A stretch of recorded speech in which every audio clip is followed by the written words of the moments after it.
Hello everyone, बेटा start कर रहे हैं हम लोग बायोलॉजिकल क्लासिफिकेशन में। आज पहला लेक्चर है और टॉपिक आज हमने मोनेरा लिया है। ठीक है, तो वो बच्चे जिनको बेसिक कुछ भी नहीं आता है, बिल्कुल तैयार होके रेडी होके बैठना एनसीईआरटी लेकर और प्रॉपरली अपना नोट्स का रजिस्टर लेके आपको सारी चीजें समझ में आने वाली है। मैं आपको मतलब वो सारी बातें बताऊंगा जो चैप्टर में आपको मतलब सब कुछ समझने के लिए चाहिए। सबसे पहला सवाल जो आपके मन में ये आता है कि क्या ये चैप्टर बिल्कुल बेसिक से पढ़ाया जाएगा? क्या इस वाले चैप्टर से हमारा नीट हो सकता है? बिल्कुल हो सकता है बेटा। तो हम लोग क्या करेंगे, इस चैप्टर को आपको बिल्कुल बेसिक से पढ़ाएंगे, एक एक चीज आपको कराने वाले हैं और सारा कुछ आपको समझ में आएगा और इससे नीट का भी हो सकता है।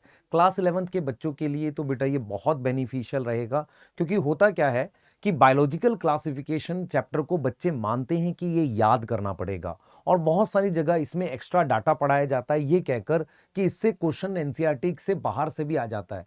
कई बार क्या हुआ था बेटा, 2015-16 में कुछ एक क्वेश्चन अगर बाहर से आते भी थे तो टीचर उसको दिखाकर बहुत सारा एक्स्ट्रा डाटा लिखवा देते हैं जो एक्चुअल में जरूरत नहीं होती। तो मेरा टारगेट ये रहेगा, मतलब मैं किसी को बोल नहीं रहा हूं यार, गलत मत लेना इसे, मेरा सिर्फ टारगेट ये है कि मैं आपको वो टॉपिक पढ़ाऊं जो एनसीईआरटी से आएंगे और आपके बेसिक स्ट्रांग हो जाएंगे और कहीं ना कहीं आप नीट में 100% सारे क्वेश्चन इस चैप्टर के कर पाएंगे। तो मैंने क्या किया है, इस चैप्टर को 4 हिस्से में डिवाइड कर दिया है। पहले पार्ट में मैं आपको मोनेरा किंगडम के बारे में पूरी डिटेल पढ़ाऊंगा। दूसरे लेक्चर में मैं ट्राई करूंगा आपको कि मैं प्रोटिस्टा और कुछ डिटेल फंजाई की पढ़ा दूं और तीसरे लेक्चर में मैं फंजाई को पूरा कंप्लीट कर दूंगा। फोर्थ लेक्चर जो हम ले रहे हैं उसमें हम वायरस को पढ़ाकर साथ में 2 किंगडम और 5 किंगडम क्लासिफिकेशन की डिटेल्स पढ़ाएंगे। तो कहीं ना कहीं हमने 4 लेक्चर में इस चैप्टर को कंप्लीट करना है जिससे आपके सारे बेसिक्स भी पूरे हों, आप बढ़िया से चीजों को पढ़ पाएं। क्लियर है? बताइए जरा। तो स्टार्ट कर लेते हैं लेक्चर को बेटा, और आपको आज मैं ये भी बताऊंगा कि ये पढ़ना कैसे होता है चैप्टर। देखिए, आपने बेटा कभी ना कभी क्लास 9th में या कहीं ना कहीं ये सुना होगा कि जितने भी लिविंग ऑर्गेनिज्म हैं उसे मैं 5 किंगडम में डिवाइड करता हूं। यहां पर आपके मन में पहला सवाल आएगा कि सर आपने बोला था ये टॉपिक तो बाद में पढ़ाएंगे। बिल्कुल बाद में पढ़ाएंगे, लेकिन मैं आपसे एक सवाल ये पूछ रहा हूं, क्या आपने क्लास 9th में या कभी भी ये 5 किंगडम सुनी थी? आप बताओ। हाँ सर सुनी थी। तो ये 5 किंगडम के थ्रू इस चैप्टर को पढ़ना है। सबसे पहले तो आपको ये ध्यान रखना है कि ये जो चैप्टर है सिर्फ इन 3 किंगडम्स के बारे में डिटेल में पढ़ा रहा है। मतलब ये चैप्टर जो है जिसका नाम है बायोलॉजिकल क्लासिफिकेशन, मतलब क्या हुआ, जितने भी लिविंग ऑर्गेनिज्म है उसको हम क्लासिफाई कर रहे हैं। तो हमने क्या किया है, उन्हें 5 बड़े ग्रुप में डिवाइड कर दिया है। उनको हमने नाम दिया, उस ग्रुप का नाम दिया किंगडम। तो हमने 5 किंगडम बनाई है। पहली है मोनेरा, दूसरी है प्रोटिस्टा, तीसरी है फंजाई, फोर्थ है प्लांटाई और फिफ्थ है एनिमेलिया। ये मैंने बनाई है? नहीं, श्रीमान RHV टेकर ने 1969 में ये किंगडम बनाई थी। ठीक है, उन्होंने बनाई थी। क्या उन्होंने ये किंगडम मतलब मोनेरा जिंदा किया था? नहीं भाई, उन्होंने तो क्लासिफाई किया था। मोनेरा तो बहुत पहले से रहा होगा। बहुत सही। तो इस चैप्टर में क्या करेंगे बेटा, हम लोग इन 3 किंगडम्स की बात करेंगे, मोनेरा की, प्रोटिस्टा की, फंजाई की, और कुछ ऐसे लोगों की बात करेंगे जो किसी भी किंगडम में रखे नहीं जाते। मैं तुम्हारी बात नहीं कर रहा हूं, मैं वायरस की बात कर रहा हूं, क्योंकि तुम तो बेटा एनीमिलिया किंगडम में हो। एक बच्चा कह रहा है सर हम गधे हैं। नहीं बेटा, गधा भी इसी में आएगा, मान ले मेरी बात। हाँ ठीक है, तो कहीं ना कहीं हम लोग इस 3 किंगडम की बात करने वाले हैं। तो हम क्या करेंगे, हम मोनेरा की बात करेंगे और हम पढ़ेंगे कैसे। मान लो मैं आपसे एक सवाल पूछता हूं, हम किसी चीज को क्लासिफाई क्यों करते हैं? अगर हम उसके एक पर्सन के बारे में पढ़ लेंगे तो मुझे सबके बारे में पता चल जाएगा। मेरी बात समझ में आ रही है? हम इसीलिए चीजों को ग्रुपिंग और क्लासिफाई करते हैं। तो मोनेरा में हम आपको क्या पढ़ाने वाले हैं, मोनेरा में सबसे पहले हम आपको पढ़ाएंगे कि कोई चीज कहां मिलती है। इसे कहते हैं उसका हैबिटाट या हैबिटेट, जैसे बोल लो। कोई चीज कहां मिलती है यार, कोई चीज कहां मिलती है, ये पढ़ना क्यों होता है? उससे हमें ये पता चलता है कि उसका बिहेवियर क्या है, वो क्या खाता है, किस जगह पे रहता है, उस तरह की चीजों के बारे में पता चलता है। फिर हम ये पढ़ेंगे कि वो उसका स्ट्रक्चर कैसा है, उसका क्या है, स्ट्रक्चर कैसा है। जब मैं बात करता हूं स्ट्रक्चर की, स्ट्रक्चर का मतलब 2 चीजें होती हैं। जैसे मान लो मोनेरा की बात करें तो मोनेरा सिंगल सेल है, मान लो एक सिंगल सेल है, तो भाई सिंगल सेल की शेप अलग अलग होगी कि नहीं होगी? हां सर होगी। तो कहीं ना कहीं हम बात करेंगे शेप की। हम किसकी बात करेंगे? शेप की बात करेंगे और साथ के साथ इस सिंगल सेल की सेल डिटेल की बात करेंगे। मतलब हम एक प्रोकैरियोटिक सेल की बात करेंगे। ठीक है सर, तो ये बात तो मैं प्रोटिस्टा में भी कर सकता हूं। हां सर, बिल्कुल करना चाहिए। और अगर मैं फंजाई की बात करता हूं तो फंजाई एक ऐसे धागे होते हैं, फंजाई एक्चुअल में इस तरीके के कुछ थ्रेड्स होते हैं जिनमें इस तरीके से न्यूक्लियस होता है। आप समझ में आ रहा है? तो फंजाई में इन धागों के स्ट्रक्चर की बात करेंगे। भाई ये तो मल्टी सेलुलर है, तो जब आप स्ट्रक्चर की बात करते हैं तो फंजाई में उन धागों की बात करके फंजाई के सेल की बात कर सकते हैं। और जब आप प्लांट में बात करेंगे तो प्लांट में तो यार ऐसी बात होगी जैसे ये ट्री है, तो ये ट्री में लीफ है, स्टेम है, रूट है, इसकी बात कर सकते हो। और लीफ के अंदर टिश्यू कौन से, ऐसी बात कर सकते हो। तो आपने ये समझना है कि बायोलॉजिकल क्लासिफिकेशन चैप्टर में पहले हमने सारे लिविंग ऑर्गेनिज्म को 5 बड़ी एक ग्रुप में डिवाइड कर दिया, किंगडम। इस चैप्टर ने ये 3 किंगडम पढ़ाई है, पहला मोनेरा, दूसरा प्रोटिस्टा और तीसरा फंजाई। बाकी कुछ ग्रुप जैसे वायरस, प्रायोन्स, वायरॉइड्स एक्स्ट्रा बताएं, माइकोरिजा एक्स्ट्रा बताएं। क्लियर है? सही है सर। अब मैं आपको यह समझाने की कोशिश कर रहा हूं कि हमने यहां पर यह देखा कि जो मोनेरा है उसमें हम हैबिटाट पढ़ेंगे, कहां मिलता है, उसका स्ट्रक्चर क्या है और उसका न्यूट्रिशन क्या है। क्योंकि अगर मैं किसी के बारे में पढ़ना चाहता हूं तो अगली चीज मैं पढ़ूंगा न्यूट्रिशन। न्यूट्रिशन का मतलब है वो कैसे खाना लेता है। जैसे मैं प्लांट किंगडम जब पढ़ाऊंगा ना आपको, उसमें न्यूट्रिशन का टॉपिक ज्यादा डिटेल में नहीं ले जाएंगे क्योंकि पूरे में ही एक तरह का है। मेरी बात समझ में आ रही है कि नहीं? तो हम आपको क्या पढ़ाने वाले हैं मोनेरा में, प्रोटिस्टा में, फंजाई में, कहां मिलते हैं, क्या स्ट्रक्चर है, क्या न्यूट्रिशन है और किस तरीके से वो अपना नंबर इंक्रीज करते हैं, जिसको हम कहते हैं रिप्रोडक्शन। उसके बाद हम मोनेरा में जो डिस्कस करने वाले हैं कि मोनेरा के टाइप कौन से हैं, उनका टाइप या उसके अंदर कोई क्लासिफिकेशन है क्या। जैसे हम फंजाई में भी ये बात पढ़ेंगे, ये बात प्रोटिस्टा में भी पढ़ेंगे। क्लियर है कि नहीं? तो ये एक तरीका रहेगा आपका जो हम आपको पढ़ाएंगे। तो अपने दिमाग में ये बिठाओ, biological classification chapter living organism से आपकी पहली जान पहचान है, जिसमें हमने लिविंग ऑर्गेनिज्म को 5 बड़ी किंगडम में डिवाइड किया है। उस 5 बड़ी किंगडम्स में से आज हम पहली किंगडम मोनेरा की डिटेल पढ़ेंगे। और हम क्या डिटेल पढ़ने वाले हैं? कहां मिलता है, क्या स्ट्रक्चर है, क्या न्यूट्रिशन है, क्या रिप्रोडक्शन है और क्या टाइप है। क्या ये चीजें क्लियर हैं? क्या ये चीजें क्लियर हैं? ठीक है, चलिए तो स्टार्ट करेंगे।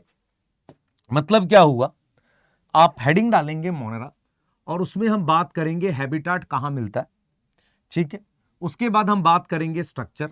तो स्ट्रक्चर में 2 डिटेल पढ़ाऊंगा मैं आपको कि इनकी शेप क्या है ना, और इनके सेल की डिटेल, ये चीजें बात करेंगे। फिर हम बात करेंगे न्यूट्रिशन की, फिर हम बात करेंगे रिप्रोडक्शन की, क्लासिफिकेशन और टाइप, ये चीज पढ़ने वाले। तो क्या आप तैयार हो पढ़ने के लिए? बिल्कुल समझ रहे हो कैसे पढ़ने वाले? हम इन डिटेल्स में पूरे मोनेरा को पढ़ेंगे। क्योंकि क्या होगा ना, एनसीईआरटी में तो रैंडम लिखा हुआ है, पर लिखा सारा है, रैंडम लिखा हुआ है। हमने क्या किया, उस डाटा को एक प्रॉपर तरीके से अरेंज कर दिया। कर लें स्टार्ट? ठीक है, तो सबसे पहले हम बात करते हैं मोनेरा के हैबिटाट की। भाई ये मोनेरा जो है ना, ये कहां मिलता है, इसकी हम बात करने वाले हैं। ठीक है सर, आ जाओ बात करो। ठीक है, देखो सबसे पहले मैं आपसे एक सवाल पूछता हूं। अच्छा, उससे पहले मैं आपको एक चीज और बता देता हूं। मोनेरा को स्टार्ट करने से पहले हम क्या करते हैं समझना। हम क्या करेंगे, एक इस तरीके से लिख रहे हैं किंगडम मोनेरा। किंगडम मोनेरा में हमारे पास, किंगडम मोनेरा मतलब एक बड़ा ग्रुप है, इसमें हमारे पास एनसीईआरटी लिखती है सिर्फ बैक्टीरिया आते हैं। सिर्फ क्या आते हैं? बैक्टीरिया आते हैं।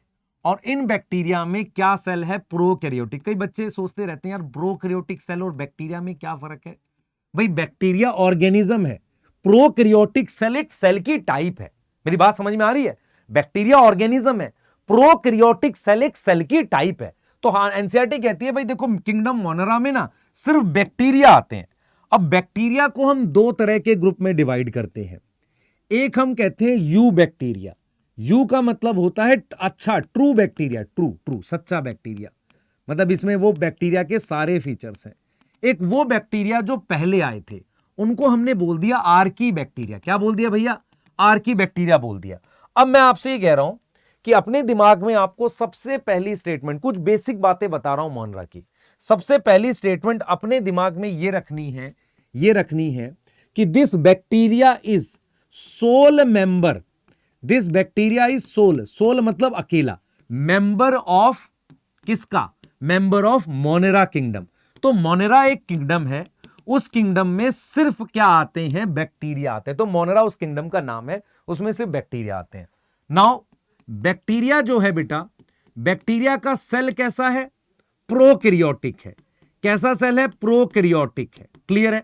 दूसरी चीज क्या है बेटा, ये फास्ट मल्टीप्लाई करते हैं। हमने पढ़ा भी है कि प्रोकैरियोटिक सेल क्या है, फास्ट मल्टीप्लाई करते हैं। ये चीज समझ में आ रही है, क्लियर है, फास्ट मल्टीप्लाई करते हैं। और बैक्टीरिया जो है बेटा, बैक्टीरिया जो है उसको डिवाइड करते हैं किसमें, डिवाइड इनटू हमारे पास किसमें, यू बैक्टीरिया में, यू बैक्टीरिया में, आपको समझ में आ रही है, एंड आर्की बैक्टीरिया में। इतनी बात समझ में आ गई कि नहीं, सोचो।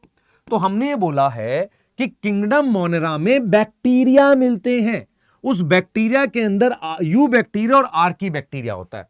तो एनसीईआरटी की इस लाइन का मेरे को मतलब समझ में आ रहा है।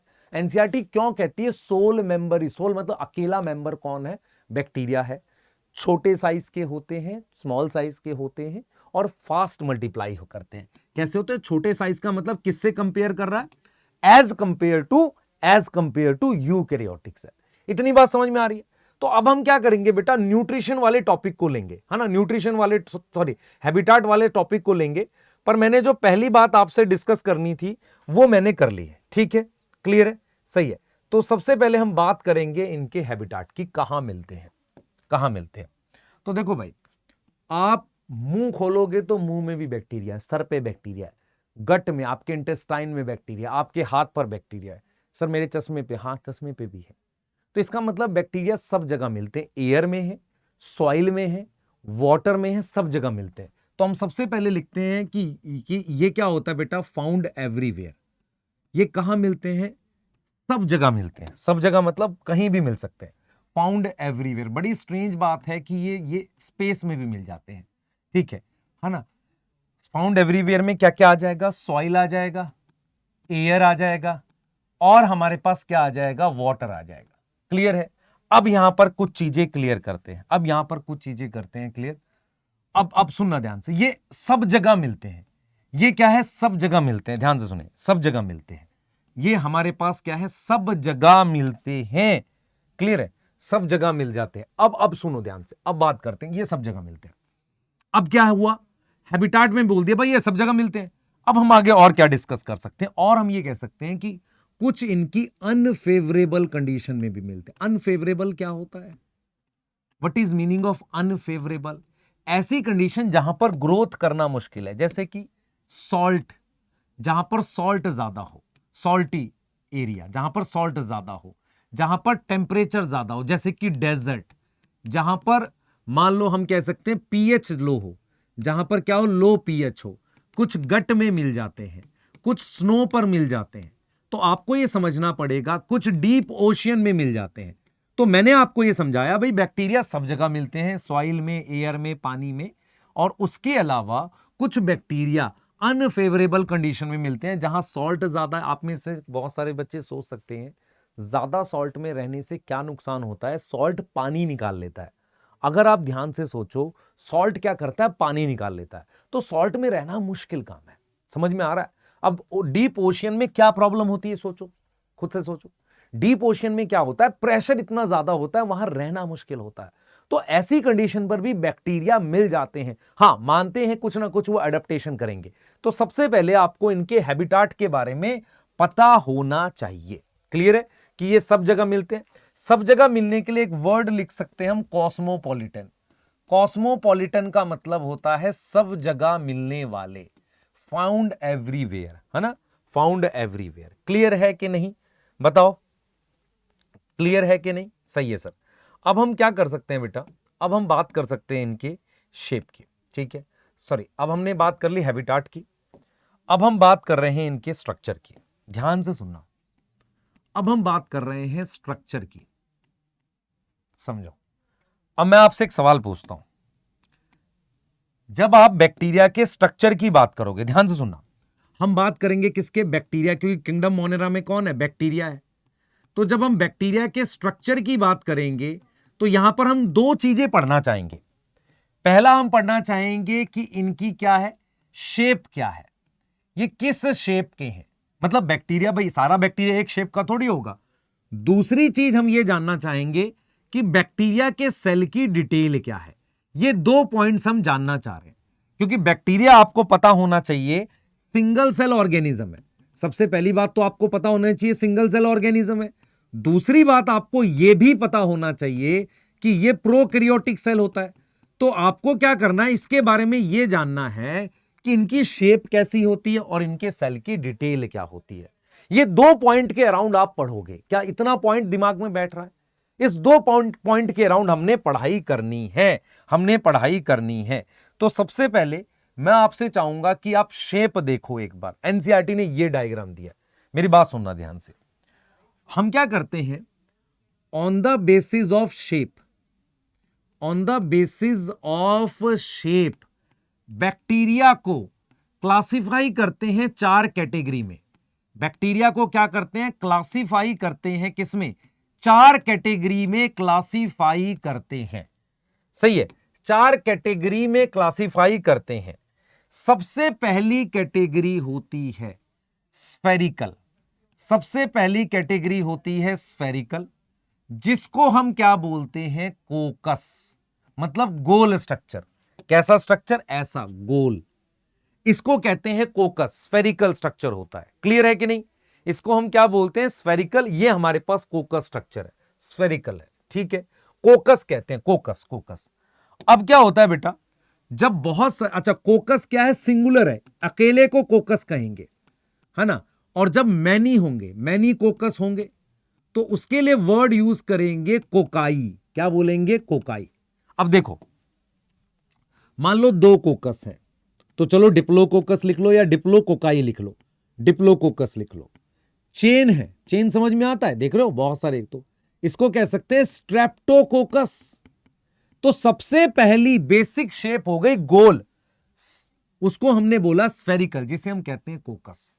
ये बना हुआ है। अब देखो एनसीईआरटी में ये कोकस बने हुए। अब देखो बहुत सारे कोकस को इसने क्या लिखा है, कोकाई। सही है। दूसरी शेप हमारे पास है रॉड शेप, जिसको हम कहते हैं बैसिलस। बैसिलस क्या होता है, रॉड शेप होता है, रॉड शेप। अब ये समझना है आपने, सबसे कॉमन शेप यही होती है, मोस्ट कॉमन शेप यही होती है। अच्छा, जैसे कोकस का कोकाई है, तो बैसिलस का क्या होगा, मैनी बैसिलस को क्या बोलोगे, मैनी बैसिलस को बोलोगे बैसिलाई। क्या बोलोगे, बैसिलाई, है ना। जैसे मान लो न्यूक्लियस और न्यूक्लियाई, एक सिंगल को न्यूक्लियस, दो होंगे तो न्यूक्लियाई, ऐसे। सी, फिर हमारे पास आ जाता है ये वाला, देखो बैसिलस। फिर हमारे पास आ जाता है बेटा स्पीरिलियम, कहते हैं स्पीरिलियम, है ना। क्या बोलते हैं, स्पीरिलियम। बहुत सारे होंगे तो स्पीरिलिया, है ना, स्पीरिलिया। अब यहां पर क्या है, अगर आप ध्यान से देखो, यहां पर क्या है, इस तरीके से स्पाइरल है, इसको कह रहे हैं स्पीरिलियम। अच्छा, स्पीरिलियम के दोनों तरफ ऐसे फ्लैजिला भी होता है। स्पाइरल समझ में आता है, इसको स्पाइरल कहते हैं। स्पीरिलियम हो गया, क्लियर है, ये वाली शेप हो गई, ठीक है। अब उसके बाद एक और शेप होती है जो कॉमा शेप होती है, कॉमा। तो ये कैसी शेप हो गई, स्पाइरल। कॉमा शेप को कहते हैं विब्रियो। विब्रियो कैसा होता है, कॉमा, कॉमा आपने लगाया ना, उसमें लगाते हैं इंग्लिश में कॉमा, ऐसा, ये रहा कॉमा शेप है, ठीक है, ये कॉमा शेप है, क्लियर है, विब्रियो कहते हैं। सही है। तो आपको ये करना पड़ेगा बेटा कि ये इनकी चार कॉमन शेप है बैक्टीरिया की, उसमें मोस्ट कॉमन बैसिलस है, ठीक है। प्लूरल और सिंगुलर का ध्यान रखेंगे, ये चार शेप है। सर ये क्या बना हुआ है, ये इसके अंदर, ये भी हम डिस्कस करेंगे, ठीक है। तो हमारे पास ये चार शेप होती हैं। और अब हम बात कर सकते हैं सेल के डिटेल की, क्लियर है। तो एक बार जरा इसकी एनसीईआरटी हम लोग देख लेते हैं, एक बार इसकी एनसीईआरटी देख लेते हैं। एनसीईआरटी ने क्या बोला है, देखिए एनसीईआरटी कहती है कि bacteria are the sole member of kingdom Monera, है ना, किंगडम मोनेरा का अकेला मेंबर है। They are the most abundant, सबसे ज्यादा यही नंबर में मिलते हैं, ये सब जगह मिलते हैं। मैंने कहा ना कोस्मोपॉलिटन, कहां पे मिलेंगे, सॉइल में मिलेंगे, एयर में मिलेंगे, पर कुछ हमें एक्सट्रीम, एक्सट्रीम मतलब ऐसी अनफेवरेबल कंडीशन, जैसे हॉट स्प्रिंग। हॉट स्प्रिंग क्या होता है, जहां गर्म पानी निकलता है, डेजर्ट में, स्नो में, डीप ओशियन में, और कुछ तो कहां मिलते हैं, गट में, है ना, कुछ कहां मिलते हैं, गट में, मतलब ऑर्गेनिज्म के अंदर, और कुछ पैरासाइट मिलते हैं। अब हम क्या करते हैं, शेप के बेस पर कितनी कैटेगरी में, 4 कैटेगरी में। तो हमारे पास एक रॉड शेप बैसिलस है ना, कोकस है, विब्रियम है, और मेरे पास स्पाइरल शेप का स्पिरिलिया है। क्लियर हो गई बात। तो ये आपकी 4 क्या हो गई, शेप। सही है। तो सबसे पहले हमने क्या पढ़ा है, बैक्टीरिया को जनरल समझा, फिर हमने उसकी क्या जानी, हैबिटेट, और आप क्या जान ली, शेप। अब आओ अगला पॉइंट। अब हमें क्या करना है बेटा, उसकी सेल की डिटेल पढ़नी है। हमने कहा था ना स्ट्रक्चर में हम क्या पढ़ेंगे, देखो हमने क्या बोला था, हम पढ़ेंगे शेप और सेल की डिटेल। अब हम सेल की डिटेल में क्या पढ़ोगे बेटा, सेल की डिटेल में क्या पढ़ोगे, यहां हम प्रोकैरियोटिक सेल की डिटेल पढ़ेंगे।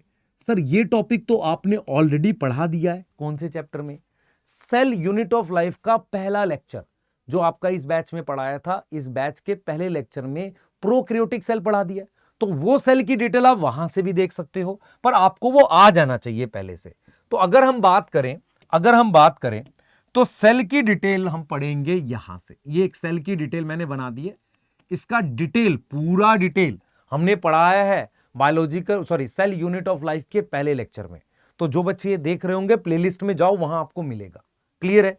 तो देखो हमने क्या क्या बताया। सबसे पहले देखो, सबसे पहले हमने बोला है आपसे कि हमारे पास सबसे बाहर ये लेयर होती है जिसे ग्लाइकोकैलिक्स कहते हैं, प्रोकैरियोटिक सेल।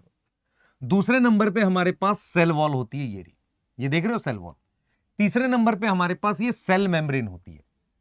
क्लियर है, ये प्रोकैरियोटिक सेल बता रहा हूं, सेल मेम्ब्रेन होती है। ठीक है। उसके बाद हमारे पास ये बड़ा सा स्ट्रक्चर है, इसे फ्लैजिला कहते हैं। इसमें 3 हिस्से होते हैं। पहला पार्ट ये है, ये दूसरा पार्ट है, और ये तीसरा पार्ट है। ये बेसल बॉडी, हुक और फिलामेंट। ठीक है। उसके बाद हमने क्या किया है, हमने इसको बोला है pili. This is pili, this is fimbriae. ये क्या है, फिम्ब्रियाई है। क्लियर है। फिम्ब्रिया उल्टा बोल दिया, हाँ उल्टा हो गया भाई। पिलाई जो होता है ट्यूब शेप का होता है, फिम्ब्रियाई ब्रश जैसा थोड़ा छोटा होता है, ये पिलाई थोड़ा से बड़े होते हैं। उसके बाद ये इन मेम्ब्रेन, ये फोल्डिंग है, इसको हम क्या बोलते हैं, मीजोजोम्स कहते हैं। ये क्या हो गई, ये मीजोजोम्स हो गए। ठीक है। उसके बाद हमने सेल के अंदर बनाए हैं राइबोसोम्स। ये राइबोसोम्स दिख रहा है आपको, ये क्या होगा, राइबोसोम्स। ठीक है सर। अब क्या होता है, साइनोबैक्टीरिया में इस तरीके से मेम्ब्रेन फोल्ड करती है, इसको हम कहते हैं क्रोमैटोफोर। क्या बोल रहे हैं बेटा, क्रोमैटोफोर कह रहे हैं। ठीक है। अब हमारे पास क्या होता है, डीएनए एक होता है ये प्लाज्मिड, और एक मेरे पास न्यूक्लियोइड होता है। ये 2 तरह का डीएनए होता है, ये भी सर्कुलर है, ये भी सर्कुलर है, ये न्यूक्लियोइड है, ये प्लाज्मिड है। और स्टोरेज के लिए हमारे पास इंक्लूजन बॉडी होती है। तो ये एक प्रोकैरियोटिक सेल का स्ट्रक्चर है जो ऑलरेडी मैं डिटेल पढ़ा चुका हूं। मैंने आपके सामने उसके फिर से सारे स्ट्रक्चर 12 पार्ट लिखवाए थे, वो 12 के 12 पार्ट फंक्शन के साथ समझाए हैं। आप वहां से देखें और वहां से जरूर रिवाइज करें। तो हम मोनरा किंगडम में पढ़ रहे हैं। सबसे पहले हमने हैबिटेट पढ़ा, फिर शेप पढ़ी, फिर सेल की डिटेल, क्योंकि आपको ये आना चाहिए। अगर आप ये लेक्चर अटेंड कर रहे हो और आपने वो नहीं देखा है तो देखो प्लीज। रीजन बता रहा हूं क्यों, क्योंकि हम उसको यूज करेंगे। देखो मैं आपको क्या कर रहा हूं, प्रोकैरियोटिक सेल के बारे में बता दिया है, अब इसको यूज करके हम आगे पढ़ सकते हैं। ठीक है। तो सर टॉपिक कैसे हम पढ़ रहे थे, देखो जरा बेटा ध्यान से। हमने स्टार्ट ऐसे ही किया था। सबसे पहले हम बात करेंगे हैबिटेट की, हमने कर ली। फिर हम शेप और सेल की डिटेल, वो हम ऑलरेडी पढ़ चुके हैं। अब हम अगला टॉपिक लेंगे जिसको हम सबसे ज्यादा डिटेल में पढ़ना चाहिए, that is nutrition in Monera. ठीक है। बहुत शानदार टॉपिक है, बहुत ज्यादा क्वेश्चन आते हैं इससे, और काफी मजेदार टॉपिक है। तो आ जाते हैं बेटा, हम लोग बात करते हैं न्यूट्रिशन इन मोनेरा पे। ठीक है। क्लियर है। मैं आपसे एक सवाल पूछूंगा, मुझे बताना न्यूट्रिशन शब्द का क्या मीनिंग होता है। मोनेरा मतलब बैक्टीरिया के न्यूट्रिशन की बात कर रहे हैं। न्यूट्रिशन शब्द का मीनिंग बताओ। तो न्यूट्रिशन होता है जो हम खाते हैं, आप सुना। ठीक है। न्यूट्रिशन क्या है बेटा, न्यूट्रिशन का तरीका है कि हम किस तरीके से फूड को लेते हैं। जैसे हम मान लो हम खाना मुंह से खा रहे हैं, ठीक है, लेकिन वो फाइनली सेल के पास जा रहा है। तो सेल किस तरीके से, क्योंकि हम नॉर्मली बात कर रहे हैं सेल के रिस्पेक्ट में या किसी ऑर्गेनिज्म के रिस्पेक्ट में, किस तरीके से वो खाना सेल के अंदर लाता है या खाना बनाता है, उसे हम कहते हैं nutrition.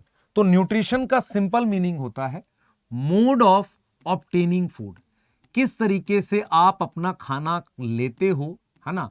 Obtaining food is known as nutrition. ये एक सिंपल बेसिक डेफिनेशन है जो क्लास 6, 7, 8 के बच्चे को भी आती है, ठीक है।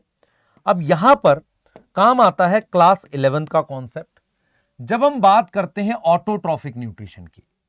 ऑटोट्रॉफिक न्यूट्रिशन में आपको बचपन से एक ही बात पढ़ाई गई है कि यार ऑटोट्रॉफिक का मतलब होता है, ऑटोट्रॉफिक का मतलब होता है कि मतलब जो ऑर्गेनिज्म है अपना खाना खुद बना रहा है। मैं आपसे एक सवाल पूछता हूं, मुझे बताना,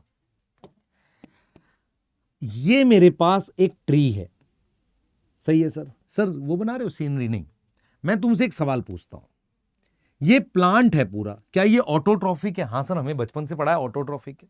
पर मैं दूसरा सवाल पूछता हूं, इस प्लांट की जो लीफ है उसके पास ये सेल है, ठीक है, ये खाना बना रहा है, पर क्या रूट का सेल भी ऑटोट्रॉफिक है? नहीं सर, रूट का सेल कैसे ऑटोट्रॉफिक हो सकता है? वो तो जमीन के नीचे होता है। तो पॉइंट ये है कि ऑटोट्रॉफिक और हेट्रोट्रॉफिक एक्चुअल में सिंगल सेल का कॉन्सेप्ट होता है। सिंगल सेल चीज जो होती है ना, वो या तो ऑटोट्रॉफिक है या होती है हेट्रोट्रॉफिक, उसके लिए बोल सकते हैं। या जब हम ऑर्गेनिज्म की बात करते हैं तो हम नेट बात करते हैं। फॉर एग्जांपल, इस प्लांट को मैं किस हिसाब से ऑटोट्रॉफिक बोल पा रहा हूं, क्योंकि लीफ इतना ज्यादा खाना बना देती है जो रूट के भी काम आ जाता है। तो आपको यह समझना है कि ऑटोट्रॉफिक हेट्रोट्रॉफिक का कॉन्सेप्ट आप ऑर्गेनिज्म के लिए भी यूज कर लो, मल्टी सेलुलर के लिए, लेकिन अगर रियल सेंस में देखूं, ऑटोट्रॉफिक हेट्रोट्रॉफिक सेल के रिस्पेक्ट में होता है। क्या वो सेल खाना बना पाता है या नहीं बना पाता? हां, ऑर्गेनिज्म में क्या होगा, जैसे प्लांट की बात करें तो रूट में हमारे पास नेट खाना जा रहा होता है। मतलब लीफ क्या करती है, मान लो 100 लोगों का खाना बनाती है, लीफ में 10 सेल्स हैं, तो 10 तो अपना यूज कर लेगी, बाकी वो 90 खाना दूसरे पार्ट्स के लिए भेज देती है, भाई तुम भी खाओ, सही है। तो प्लांट ओवरऑल क्या हो जाता है, ऑटोट्रॉफिक हो जाता है। लेकिन आपको यह भी समझना है कि बहुत सारे ऐसे ऑटोट्रॉफिक ऑर्गेनिज्म होते हैं जिनके अंदर कुछ सेल्स हेट्रोट्रॉफिक होते हैं। क्या यह कॉन्सेप्ट तुम्हारे दिमाग में जा रहा है? सोचो, क्या यह कॉन्सेप्ट तुम्हारे दिमाग में जा रहा है? तो हमने यहां पर सिंपल भाषा में क्या बात करी, सिंपल भाषा में क्या बात करी कि ऑटोट्रॉफिक, ध्यान देंगे, ऑटोट्रॉफिक क्लियर है, ध्यान दे सुने बेटा, ऑटोट्रॉफिक का क्या मतलब है, क्या मतलब है, ठीक है। ऑटोट्रॉफिक का क्या मतलब है, इस चीज को समझे। ऑटोट्रॉफिक का मतलब यह है कि जैसे ये कोई सेल है, सही है सर, सेल कोशिका, यहां पर बाहर से CO2 एंटर करे और क्या एंटर करे, पानी, और अंदर उसके क्या बन जाए, ग्लूकोज फॉर्म हो जाए। ग्लूकोज का फॉर्मूला C6H12O6, सही है। अब मैं आपसे अगर सिंपल भाषा में बोलूं तो ग्लूकोज क्या है, ऑर्गेनिक है। तो ऑटोट्रॉफिक का मतलब होता है कि जब ये इनऑर्गेनिक चीज किसी सेल में जाती हैं और वो खाना ऑर्गेनिक में कन्वर्ट होती हैं, उसे ऑटोट्रॉफिक कहते हैं। तो ऑटोट्रॉफिक का मीनिंग ये हुआ कि सेल क्या करता है, अपटेक करता है, अपटेक मतलब लेता है, किसको, इनऑर्गेनिक सब्सटेंस को, और उनको कन्वर्ट करता है। कन्वर्ट कर किसमें करेगा, कन्वर्ट इनटू ऑर्गेनिक में। किसमें कन्वर्ट कर देगा, ऑर्गेनिक में कन्वर्ट कर देगा। कोई डाउट है 1% भी? सोचो, सोचो, दिमाग लगाओ। नहीं सर। तो सिंपल ऑटोट्रॉफिक का मतलब है आप इनऑर्गेनिक को कन्वर्ट कर रहे हो, इनऑर्गेनिक जो कि क्या है, CO2 और H2O है, उसको ऑर्गेनिक में कन्वर्ट कर रहे हो, किसमें, ऑर्गेनिक में। ऑर्गेनिक को आप लिख रहे हो फूड, और उस फूड को हम कहते हैं C6H12O6। ये ऑटोट्रॉफिक हो गया, सही है sir. What is meaning of heterotrophic फिर? तो हेट्रोट्रॉफिक का मतलब यह है कि किसी भी सेल में बाहर से ऑर्गेनिक चीज एंटर करेगी। ऑर्गेनिक मतलब ग्लूकोज उसमें बाहर से एंटर करेगा, उसे कहते हैं। तो हेट्रोट्रॉफिक न्यूट्रिशन का मतलब है कि जो ऑर्गेनिक फूड है, ऑर्गेनिक फूड है, वो एंटर करेगा कहां से, from outside cell. Outside cell से अगर ऑर्गेनिक चीज एंटर कर रही है तो उसे हेट्रोट्रॉफिक कहेंगे। सर हमें तो यह पढ़ाया गया था कि जो खाते हैं खाना बाहर से वो हेट्रोट्रॉफिक है, जो खुद बनाते हैं। मैं भी वही कह रहा हूं, पर मैं तुझे ये बताना चाह रहा हूं, खाना कोई टिश्यू नहीं बनाता, ऑर्गन नहीं बनाता, उन टिश्यू और ऑर्गन के सेल्स के ऊपर होता है। प्लांट में खाना ऐसा नहीं लीफ में बन रहा है, पर लीफ में कहां बन रहा है, लीफ में सेल के अंदर बन रहा है। तो ऑटोट्रॉफिक हेटरोट्रॉफिक एक्चुअल में सेल होते हैं। हम ऑर्गेनिज्म को भी बोल सकते हैं, कोई दिक्कत नहीं है। यहां चीज पर मेरे दिमाग में एक बात बैठ गई, इनऑर्गेनिक को ऑर्गेनिक में कन्वर्ट करने वाले को ऑटोट्रॉफिक कहते हैं, और ऑर्गेनिक अगर बाहर से एंटर करे तो उसे हम क्या बोलते हैं, हेटरोट्रॉफिक। क्लियर है, यहां तक समझ में आ रहा है? ठीक है सर। अब हम क्या करेंगे बेटा, यह जानना चाहेंगे कि मोनेरा में कौन सा होता है। तो क्या मोनेरा में ऑटोट्रॉफिक न्यूट्रिशन प्रेजेंट होता है? क्या मोनेरा अपना खाना बैक्टीरिया खुद से बनाते हैं? सोचो ध्यान से। अगर मैं आपसे कहता हूं कि सबसे पहले ऑर्गेनिज्म अर्थ पे बैक्टीरिया आए, तो क्या उनको खाना बनाना चाहिए? हाँ, बनाना भी चाहिए। तो हमें यह समझना पड़ेगा कि मोनेरा जो होता है, हमारे पास Monera can have autotrophic nutrition. Autotrophic nutrition, Monera में ऑटोट्रॉफिक न्यूट्रिशन होता है। ठीक है, क्लियर है? मोनेरा में क्या होगा, ऑटोट्रॉफिक न्यूट्रिशन होता है। अब देखो मेरी बात समझना, मान लो मैंने ये बैक्टीरिया का सेल बना दिया। अब मैं इसके ऑटोट्रॉफिक न्यूट्रिशन की आपको डिटेल बता रहा हूं कैसे काम होगा। बाहर से मान लेते हैं CO2 आई, ठीक है। हमने क्या किया, CO2 सेल के अंदर आ गई, सही है। समझ में आ रहा है मैं क्या कर रहा हूं? मैं ये कह रहा हूं ऑटोट्रॉफिक न्यूट्रिशन का मतलब है कि बाहर से मेरे पास क्या आ गई, CO2 आ गई। CO2 क्या है, इनऑर्गेनिक चीज है। इस इनऑर्गेनिक चीज को मैंने सेल के अंदर C6H12O6 में कन्वर्ट कर दिया। किस में कन्वर्ट कर दिया, ग्लूकोज में कन्वर्ट कर दिया। क्या इतनी बात समझ में आ रही है? ये ऑर्गेनिक हो गया। ये क्या हो गया, ऑर्गेनिक हो गया। अगर तुम्हें कुछ भी केमिस्ट्री आती है, आप ये देख सकते हो कि CO2 में एक तरीके से हाइड्रोजन ऐड हुआ है। बताओ जल्दी से। तो मैं क्या कह सकता हूं, ये खाना बनाने का प्रोसेस क्या है, रिडक्शन है। क्या प्रोसेस है, रिडक्शन। तो आपने ये देखा कि नेचर में ग्लूकोज कैसे बनता है, कोई भी, सब, मैं सिर्फ बैक्टीरिया की बात नहीं कर रहा, इन जनरल कह रहा हूं, नेचर में कैसे ग्लूकोज बनता है कि CO2 एंटर करती है किसमें, एंटर इनटू सेल, और उसका क्या होगा, एंड देन रिडक्शन होगा। रिडक्शन क्या होता है, addition of hydrogen, reduction give glucose. अब आप बेटा अगर थोड़ा सा और नॉलेज को अपने बढ़ाओ, सर वो कैसे बढ़ाएंगे, उसका कोई जूस आता नहीं बे, पिटाई होगी, इधर ध्यान दे, पढ़ाएंगे उससे आएगा। सुन ध्यान से, अगर आप ध्यान से सोचो बेटा, ध्यान से सोचो, रिडक्शन के लिए ऊर्जा चाहिए, ऑक्सीडेशन ऊर्जा बनाती है। तो रिडक्शन के लिए क्या चाहिए, रिडक्शन को दो चीजें चाहिए। पहला एक तो हाइड्रोजन चाहिए, ये देख रहे हो, एक तो ये हाइड्रोजन चाहिए। क्योंकि हम पानी क्यों लिखते थे, ये पानी इसलिए लिखते थे क्योंकि पानी से हाइड्रोजन आती थी। अभी मैं लिख नहीं रहा हूं क्योंकि हाइड्रोजन कहीं और से भी आ सकती है। तो सबसे पहले हमने बोला कि ये जो हाइड्रोजन है ना, हाइड्रोजन चाहिए। दूसरी रिक्वायरमेंट है एनर्जी, मतलब रिडक्शन के लिए मुझे एनर्जी चाहिए। ठीक है, क्लियर है कि नहीं? सोचो ध्यान से। तो हम आपको यही समझाने की कोशिश कर रहे हैं, ऑटोट्रॉफिक का मतलब होता है कि CO2 एंटर करके ग्लूकोज बनाएगी। रिडक्शन के लिए एक तो हाइड्रोजन चाहिए, दूसरी चाहिए एनर्जी। तो हमने देखा कि मोनेरा ने बड़ी ज्यादा मेटाबॉलिक डाइवर्सिटी दिखाई है। मतलब क्या किया, उसने देखा कि भाई रिडक्शन के लिए मुझे अगर एनर्जी चाहिए तो मैं एनर्जी भी दो तरीके से यूज कर सकता हूं। सुनो ध्यान से, मान लो जो एनर्जी है ना, एनर्जी के दो सोर्स पॉसिबल हैं। एक जो सब यूज करते हैं, सनलाइट। अगर सनलाइट यूज होगा तो इस ऑटोट्रॉफिक के आगे फोटो लगा दो। फोटो मतलब लाइट, फोटो नहीं खींचने वाली नहीं, फोटो का क्या मतलब है, लाइट। तो आपको समझना पड़ेगा, एनर्जी अगर सनलाइट है तो सनलाइट यूज हो सकती है। तो ऐसे ऑटोट्रॉफ को क्या बोलोगे, फोटो ऑटोट्रॉफ बोलोगे। हां सर सही है। दूसरा, लाइट को पकड़ने के लिए पिगमेंट की आवश्यकता होती है। क्या होंगे इसमें, पिगमेंट प्रेजेंट होने चाहिए। बिल्कुल सही है। अच्छा, और क्या कोई तरीका है भाई, लाइट के अलावा और कोई तरीका हो सकता है? हां सर हो सकता है। जैसे मैं एग्जांपल बताता हूं आपको। मान लो आप मतलब घर से स्कूल की तरफ जा रहे हैं, ठीक है सर। तो आपका एक दोस्त है, डेली जाता है और वो अपनी बाइक ले जाता है। आप बैठ गए उसके साथ, आपने कहा चल मुझे भी ले चल। और एक तरीका क्या है, आपने एक साइकिल खरीदी है, उस पर सोलर पैनल लगा हुआ है, तो सोलर पैनल क्या हो गया? पिगमेंट। आप सनलाइट यूज करके जा रहे हो। दूसरा तरीका क्या? आपका दोस्त जा रहा है, साथ में चले गए, तो आप किसकी एनर्जी यूज कर रहे हो? किसी और की। तो यहां पर पॉइंट ये है कि हम एनर्जी किसी केमिकल रिएक्शन की यूज करते हैं। तो जब आप केमिकल रिएक्शन की एनर्जी यूज करते हो, जो सेल के बाहर हो रहा है, उसके लिए वर्ड यूज करते हो कीमो। कीमो, कीमो लगा दिया केमिकल, और बाकी ऑटोट्रॉफ लगाना पड़ेगा, कीमो ऑटोट्रॉफी। मेरी बात समझ में आ रही है कि नहीं? तो हमने ये देखा बेटा, हमने ये देखा कि सेल CO2 को इसमें कन्वर्ट करना, ग्लूकोज में कन्वर्ट करना, ये एक रिडक्शन है। इसे ही ऑटोट्रॉफिक न्यूट्रिशन कहते हैं, यही ऑटोट्रॉफिक है।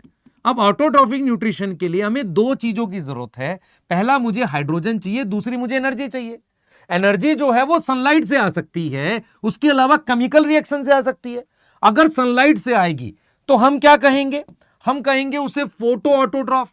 और हो सकता है जब अगर कोई सनलाइट यूज करेगा तो उसे पिगमेंट चाहिए, बिना पिगमेंट के लाइट नहीं पकड़ सकते।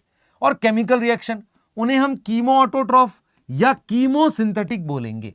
तो आपको यह समझना पड़ेगा, ये जो दोस्त वाला कॉन्सेप्ट है ना कि भाई दोस्त जा रहा है मैं भी चला जाऊं, ये पूरे पांचों किंगडम में सिर्फ मोनेरा में मिलता है। इसका मतलब मैं ये भी कह रहा हूं कि कीमो ऑटोट्रॉफिक न्यूट्रिशन प्लांट में नहीं मिलता कहीं भी, ना किसी प्रोटिस्टा में मिलता है, सिर्फ मोनेरा में मिलता है। क्या यहां तक बातें क्लियर हो गई हैं? यहां तक क्लियर है? न्यूट्रिशन दिमाग में बैठ रहा है? हाँ सर, न्यूट्रिशन का मतलब है खाना लेना। खाना दो तरीके से आ सकता है, ऑर्गेनिक चीज सेल में बना लो या ऑर्गेनिक चीज बाहर से आए। जब सेल में बनाओगे तो दो तरीके से कर सकते हैं।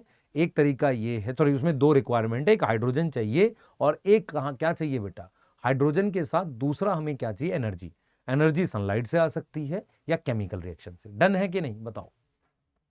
सही है, ठीक है। अब आते हैं, मोनेरा की बात कर रहे थे हम, ठीक है सर। तो मोनेरा में हमने बोला कि भाई देखो, ऑटोट्रॉफिक का मतलब है, ऑटोट्रॉफिक का क्या मतलब है? हम CO2 को किस में कन्वर्ट करेंगे? सर जी, ग्लूकोज में। इसको हम ऑटोट्रॉफिक कहते हैं, ठीक है। अगर हम बात करते हैं कीमो ऑटोट्रॉफ की, तो इसमें एनर्जी का सोर्स क्या है?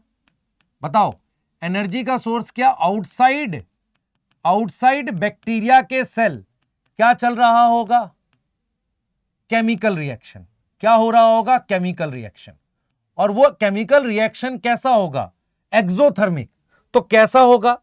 ऑक्सीडेशन हो रही होगी। एनर्जी किससे निकलती है? Oxidation occur in outside cell. Sir ये क्या हुआ? अभी तो आप रिडक्शन पढ़ा रहे थे, कंफ्यूजन हो गई। सुन ध्यान से, मैं ये कह रहा हूं कि देख इधर देख, इधर देख, कंफ्यूजन नहीं कर रहा, इधर देख मैं क्या बता रहा हूं। मैं ये कह रहा हूं, मान ले तेरे पास ये सेल है, सही है, किसका सेल है? बैक्टीरिया का, ठीक है। ये मोनेरा बैक्टीरिया है, ठीक है। मैं ये कह रहा हूं कि सेल के बाहर किसी कंपाउंड की, ए कंपाउंड है, इसकी ऑक्सीडेशन हो रही है, इस कंपाउंड की ऑक्सीडेशन हो रही है, सही है सर। उस कंपाउंड की ऑक्सीडेशन से जो एनर्जी बनी वो सेल के अंदर आ गई। ई का मतलब है एनर्जी।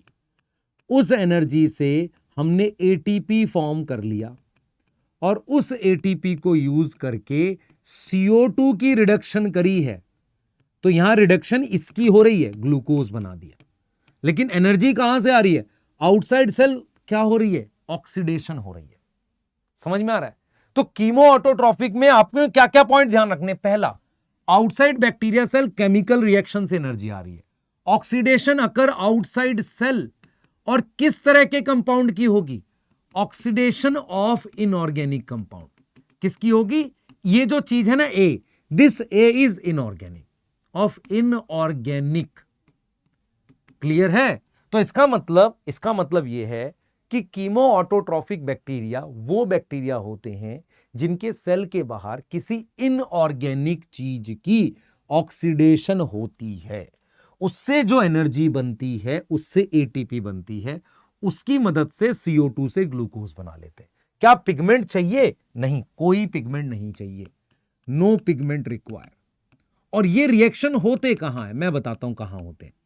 क्या होता है बेटा, आपको साइकिल्स पढ़ाई जाती है, nitrogen cycle, phosphorus cycle, sulphur cycle, iron cycle. In cycle में काफी सारे ऐसे रिएक्शन होते हैं जो ऑक्सीडेशन हो रही होती है। मैं एग्जांपल देता हूं आपको। एग्जांपल में हमारे पास है, जैसे नाइट्रोजन साइकिल है। जब आप नाइट्रोजन साइकिल डिटेल में पढ़ोगे, कब पढ़ोगे? मिनरल न्यूट्रिशन में मैं पढ़ाऊंगा। नाइट्रोजन साइकिल में क्या होता है, ये जो अमोनिया है NH4 प्लस अमोनियम, ये कन्वर्ट होता है NO2 माइनस में। मुझे बताओ क्या ये ऑक्सीडेशन है? हाँ सर, देखो ये यहां पर हाइड्रोजन हटके ऑक्सीजन लग गई। अब मुझे बताना क्या ये भी ऑक्सीडेशन है? यस है। ठीक है, तो NH4 प्लस से NO2 माइनस बना, NO2 माइनस से, तो ये मेरे पास ऑक्सीडेशन हो रही है, ये मेरे पास क्या हो रही है? ऑक्सीडेशन हो रही है। NH4 प्लस से NO2 माइनस बना और NO2 माइनस से NO3 माइनस बना। क्लियर है? क्लियर है कि नहीं?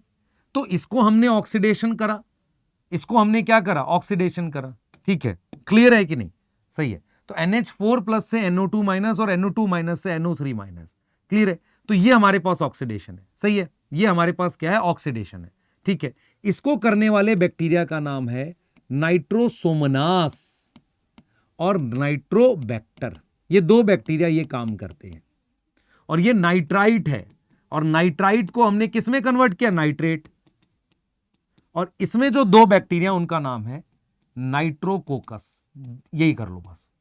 तो आपने ये समझा कि ये बैक्टीरिया और ये बैक्टीरिया ये क्या कर रहे हैं? ऑक्सीडेशन कर रहे हैं इनऑर्गेनिक कंपाउंड की। इसलिए इन तीनों बैक्टीरिया को आप क्या नाम दे सकते हो? Chemo autotrophic bacteria. तो हमने कीमो ऑटोट्रॉफिक में क्या सीखा? बैक्टीरिया सेल के बाहर ऑक्सीडेशन होगी, उससे एनर्जी बनेगी, एटीपी से खाना बना लेंगे जो बाद में यूज होगा। ये क्या करते हैं? इनऑर्गेनिक कंपाउंड की ऑक्सीडेशन करते हैं। जैसे नाइट्रोजन साइकिल में एक स्टेप होता है जिसे हम नाइट्रिफिकेशन कहते हैं। इस नाइट्रिफिकेशन स्टेप में NH4 की ऑक्सीडेशन इसमें होती है और इसकी करती है। करने वाले बैक्टीरिया ये तीन, तो ये दोनों इसकी ऑक्सीडेशन करते हैं और ये वाला इसकी। क्लियर है?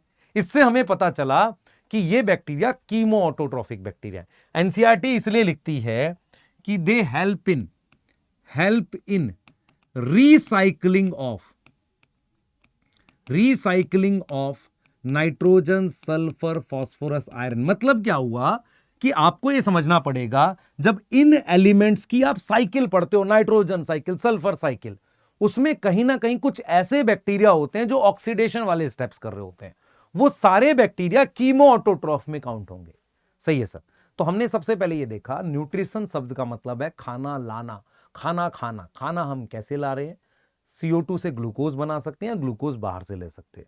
CO2 से ग्लूकोज बनाने के लिए एक एनर्जी चाहिए, दूसरा हाइड्रोजन चाहिए। एनर्जी के हिसाब से हमने दो तरीके के बैक्टीरिया बनाए, एक कीमो ऑटोट्रॉफ, इसे ही कीमो सिंथेटिक भी कहते हैं। आप इसके एग्जाम्पल पेज नंबर 201 से ले पाएंगे। पेज नंबर 201 में मिनरल न्यूट्रिशन है, जहां पर नाइट्रोजन साइकिल है ना। पेज 201 पर इसके बारे में लिखा हुआ है थोड़ा सा, और पेज 19 पर भी है ना। ये वाला जो मैंने पेज 19 से लिया है, आप देख सकते हो, कीमोसिंथेटिक या कीमो ऑटोट्रॉफ। तो कीमोसिंथेटिक ऑटोट्रॉफ बैक्टीरिया क्या करेंगे? ऑक्सीडाइज करेंगे। किसको? इनऑर्गेनिक को। ठीक है, सच एज नाइट्रेट को कन्वर्ट कर देंगे नाइट्राइट में, अमोनिया को कन्वर्ट कर देंगे किसमें? नाइट्रेट में, and use the released energy for their ATP, और उस एटीपी से खाना बनाएंगे। They play a great role in the recycling nutrients like nitrogen, phosphorus, iron और सल्फर। कोई एक बात जो आपको ना समझ में आई, ये लिखा है एनसीईआरटी। सही है सर। अब भाई ये क्या है? एक तो ये हो गया। अच्छा, एक और बात, सिर्फ मोनेरा में, इधर देख बेटा, सिर्फ मोनेरा ऐसी किंगडम है, सिर्फ मोनेरा में कीमो हेट्रोट्रॉफ मिलता है, ओनली मोनेरा। और इनमें से किसी में भी कीमो हेट्रोट्रॉफ नहीं मिलता। तो ओनली मोनेरा है कीमो ऑटोट्रॉफ कह रहा हूं, कीमो ऑटोट्रॉफ न्यूट्रिशन सिर्फ मोनेरा में। सही है सर, बढ़िया, मजा आ गया। अब आगे आ जाओ, आगे आओ। अब हम बात कर रहे हैं इसकी फोटो ऑटोट्रॉफी की। फोटो ऑटोट्रॉफिक क्या होंगे? जो यूज करेंगे क्या? सनलाइट। इसका मतलब इनमें पिगमेंट्स होना जरूरी है, पिगमेंट्स कंपलसरी है। Yes yes yes yes. अब मैं आपसे एक स्टेटमेंट देता हूं, मुझे चैट में इसका आंसर बताना, सही है कि गलत। All autotroph have pigments. बोलो, ये सही है कि गलत? सर ये गलत है। क्यों? क्योंकि ये वाला जो ऑटोट्रॉफ है, इसमें पिगमेंट थोड़ी है। अच्छा चलो ये वाला मैंने बता दिया। All photo autotroph have pigment, या इसको बताना हैव क्लोरोफिल, क्या सब में क्लोरोफिल होगा फोटो ऑटोट्रॉफ में, ये वाला आप बताना चैट में, ठीक है, ये वाला बताना, लिखना पहले ऑल फोटोट्रॉफ हैव क्लोरोफिल, यस और नो, ठीक है। अभी आपको इसकी एक्सप्लेनेशन मिल जाएगी। तो हमने सिंपल भाषा में क्या सीखा, हमने लिखा कि हम बात कर रहे हैं फोटो ऑटोट्रॉफिक बैक्टीरिया की, सही है, हम बात कर रहे हैं किसकी, फोटो ऑटोट्रॉफिक बैक्टीरिया की बात कर रहे हैं। कोई डाउट है इस बात में? नहीं सर। फोटो ऑटोट्रॉफिक बैक्टीरिया कौन से होंगे, जो क्या करेंगे, CO2 को ग्लूकोज में कन्वर्ट करेंगे जैसे कीमो कर रहा था। एनर्जी क्या यूज करेंगे, एनर्जी सनलाइट यूज करेंगे, और इनमें पिगमेंट भी होगा। अब मैं आपको जो चीजें समझाऊंगा उसको बहुत ध्यान से समझना। मेरे पास क्या होता है कि फोटो ऑटोट्रॉफ को, फोटो ऑटोट्रॉफिक न्यूट्रिशन को हम एक नाम दे देते हैं, फोटोसिंथेसिस। क्या नाम दे देते हैं, फोटोसिंथेसिस का नाम दे देते हैं। ये बचपन से आपको पढ़ाया गया है।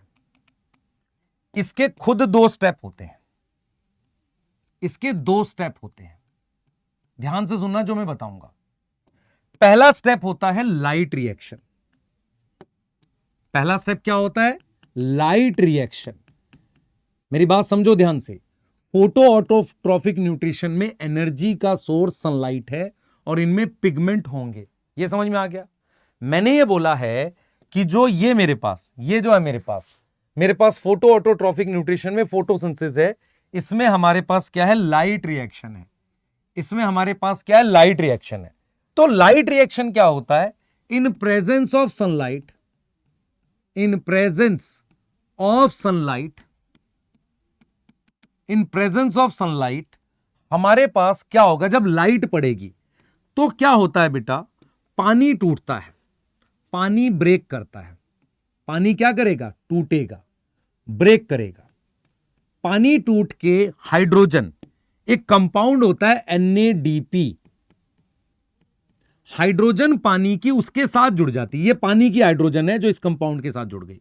मुझे बताना, पानी की जो हाइड्रोजन है उसको मैंने इस कंपाउंड के साथ रिएक्ट करा दिया, ये हाइड्रोजन इसके साथ जुड़ गई, तो इसका रिडक्शन हो गया, और साथ में ऑक्सीजन क्या हो गया, फ्री हो गया, रिलीज हो गया, ठीक है। ये जो कंपाउंड की हाइड्रोजन है, मैंने आपको क्या सिखाया है, CO2 की रिडक्शन करके ग्लूकोज बनाना है।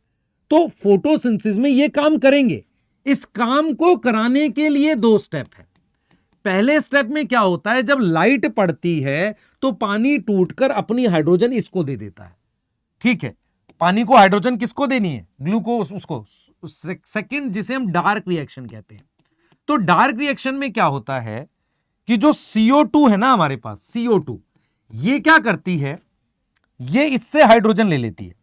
ये जो पानी की हाइड्रोजन थी ना, पानी की हाइड्रोजन NADP, ये हाइड्रोजन जो पानी की थी, ये इसके पास चली जाती है और ये बन जाता है ग्लूकोज, और साथ में ये फ्री हो जाता है NADP। इसे कहते हैं डार्क रिएक्शन। तो मैं आपको ये समझा रहा हूं, फोटो ऑटोट्रॉफिक न्यूट्रिशन या फोटोसिंथेसिस की डिटेल ऐसे है कि एक उसमें लाइट रिएक्शन होता है जिसमें पानी टूटकर ये कंपाउंड बनाता है, अपनी हाइड्रोजन पानी इसको दे देता है, और ऑक्सीजन ये बाई प्रोडक्ट है, मतलब ये कहीं यूज नहीं होगी। व्हाट इज बाई प्रोडक्ट, जो यूज ना हो, ठीक है। अगले स्टेप में ये, जिसे हम डार्क रिएक्शन कहते हैं। अब लाइट और डार्क रिएक्शन क्या होते हैं डिटेल पढ़ेंगे, पर बेसिक समझ में आ रहा है भाई। फोटोसिंथेसिस को 2 स्टेप में डिवाइड कर लिया। पहले स्टेप में पानी टूटकर उसकी हाइड्रोजन इस कंपाउंड के पास चली गई और ये रिड्यूस हो गया। अगले स्टेप में इस कंपाउंड ने CO2 का रिडक्शन कर दिया, तो इसका मतलब ये हाइड्रोजन किसकी थी, पानी की। अल्टीमेटली किसको मिली, CO2 को, बन क्या गया, ग्लूकोज। पर ये एक स्टेप में नहीं हो रहा, 2 स्टेप में हो रहा है, सही है। यहां तक समझ में आ रहा है, ठीक है। अब मैं आपको यह समझाऊंगा। मुझे एक चीज बताओ, मुझे सिर्फ यह जानना आपसे कि पानी का रोल बताओ। सर पानी का रोल, हम तैरते हैं उसमें, नहीं गधा इधर ध्यान दो। पानी का रोल जो है ना, ये जो पानी है, पानी का रोल है वो सप्लाई कर रहा है हाइड्रोजन की। क्या कर रहा है, सप्लाई ऑफ हाइड्रोजन दे रहा है। मतलब जो भी हाइड्रोजन ग्लूकोज में है ना, वो कहीं ना कहीं किसके पास आ रही है, किससे आ रही है, पानी से आ रही है। किससे आ रही है, पानी से आ रही है। मेरी बात समझ में आ रही है? किससे आ रही है बेटा? पानी से आ रही है। अब रोल ऑफ वाटर जो है वो ठीक है, सप्लाई कहां से आ रही है? हाइड्रोजन करना। मैं आपसे एक चीज पूछता हूं, अगर मान लो मैं कंपाउंड H2O ले रहा हूं, तो उसमें क्या हो रहा है? हाइड्रोजन अलग हो जा रही है और ऑक्सीजन क्या है? बाई प्रोडक्ट है। सही है? क्लियर है? ऐसा भी इसे हो सकता है मैं H2S ले लूं, तो हाइड्रोजन तो यहां भी मिल जाएगा, पर वहां पर सल्फर बाई प्रोडक्ट होगी। तो हमने ये देखा कि ये वाले रिएक्शंस, ये वाला रिएक्शन प्लांट करते हैं, प्लांट तो यही वाला करता है। लेकिन बैक्टीरिया ने क्या किया? बैक्टीरिया ने कहा मैं चालाक हूं, मैं पानी भी यूज कर सकता हूं, मैं कुछ और भी यूज कर सकता हूं। बैक्टीरिया पानी भी यूज करता है। कुछ बैक्टीरिया ऐसे होते हैं जो पानी से हाइड्रोजन लेते हैं, पर कुछ बैक्टीरिया होते हैं जो H2S से लेते हैं हाइड्रोजन, क्योंकि उन्हें तो हाइड्रोजन चाहिए सिर्फ। तो अगर आप बाई प्रोडक्ट देखो, बाई प्रोडक्ट यहां पर क्या बन रहा है? By product oxygen. ऐसे बैक्टीरिया को कहते हैं ऑक्सीजेनिक। जेनिक शब्द का मतलब होता है बनाने वाले। अब यहां पर सल्फर बन रहा है, तो एन लगा दिया ऑक्सी के सामने। एन ऑक्सीजेनिक का मतलब ऑक्सीजन नहीं बन रही है। तो आपने सिंपल भाषा में समझा कि हमारे पास फोटो ऑटोट्रॉफिक बैक्टीरिया दो, मतलब आप समझ रहे हो क्या कर रहे हैं? वो एनर्जी यूज कर रहे हैं सनलाइट की। फोटो ऑटोट्रॉफिक को फोटोसिंथेसिस भी कह सकते हैं। वो दो स्टेप में होती है। पहले स्टेप में पानी टूट के अपनी हाइड्रोजन इसको देता है, दूसरे स्टेप में ये कंपाउंड अपनी हाइड्रोजन इसको देके ग्लूकोज बनाता है। अब मैं आपसे ये कहना चाह रहा हूं कि हाइड्रोजन पानी से भी आ सकता है, इससे भी आ सकता है। ये पानी से देखो, आप अगर प्लांट किंगडम की बात करोगे ना, तो प्लांट किंगडम ने कभी ये यूज ही नहीं किया H2S, ना प्रोटिस्टा ने किया, उसमें भी कुछ फोटोसिंथेटिक होते हैं। सिर्फ बैक्टीरिया ऐसे थे, वो बड़ा अपने मन की करता था, उसने कहा नहीं भाई मैं H2S भी यूज करूंगा, तो उसने H2S भी यूज किया। अगर वो H2S यूज करेगा तो बाई प्रोडक्ट में सल्फर बनेगा, तो ऑक्सीजन तो नहीं बन रही, इसलिए एन ऑक्सीजेनिक। और अगर H2O यूज करेगा तो बाई प्रोडक्ट में ऑक्सीजन बनेगा, तो हमने क्या बोल दिया? ऑक्सीजेनिक। तो कॉन्सेप्ट पकड़ना है हमने, कॉन्सेप्ट पकड़ना है। तो हमने यहां पर इसीलिए हमने क्या किया? फोटो ऑटोट्रॉफिक को दो कैटेगरी में डिवाइड कर दिया। हमने क्या किया बेटा? फोटो ऑटोट्रॉफिक जो थे, आपको समझ में आना चाहिए, फोटो ऑटोट्रॉफिक, हम बात कर रहे हैं बैक्टीरिया की। तो फोटो ऑटोट्रॉफिक बैक्टीरिया को हमने दो कैटेगरी में डिवाइड कर दिया, दो कैटेगरी में डिवाइड कर दिया। पहला हमने क्या लिखा? ध्यान से देखेंगे, पहला हमने दो कैटेगरी में डिवाइड कर दिया। पहला हमने लिखा यहां पर ऑक्सीजेनिक। ऑक्सीजेनिक, तो ऑक्सीजेनिक क्या होंगे? सुनो, उनमें क्या होगा?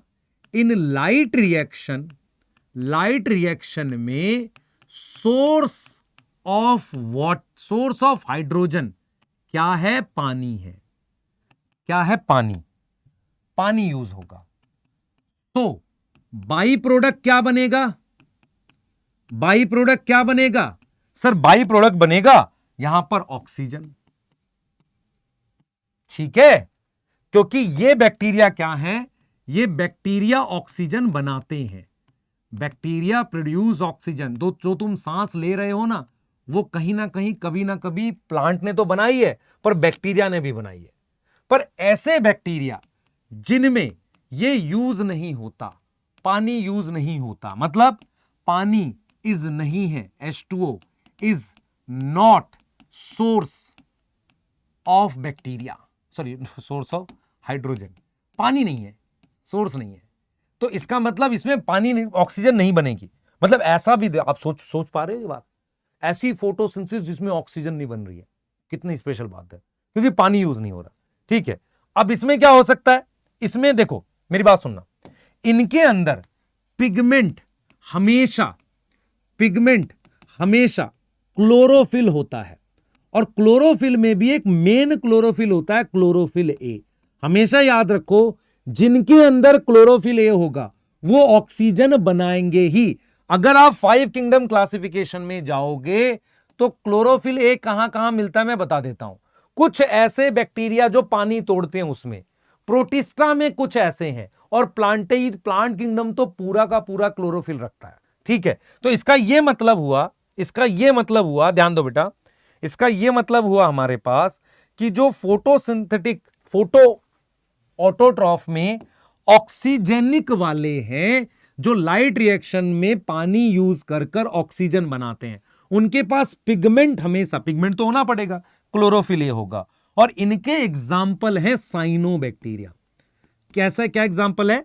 साइनोबैक्टीरिया, जिनको हम नाम देते हैं ब्लू ग्रीन एल्गी। क्या नाम देते हैं? Blue green algae. क्लियर है? क्या नाम देते हैं? Blue green algae. क्लियर है?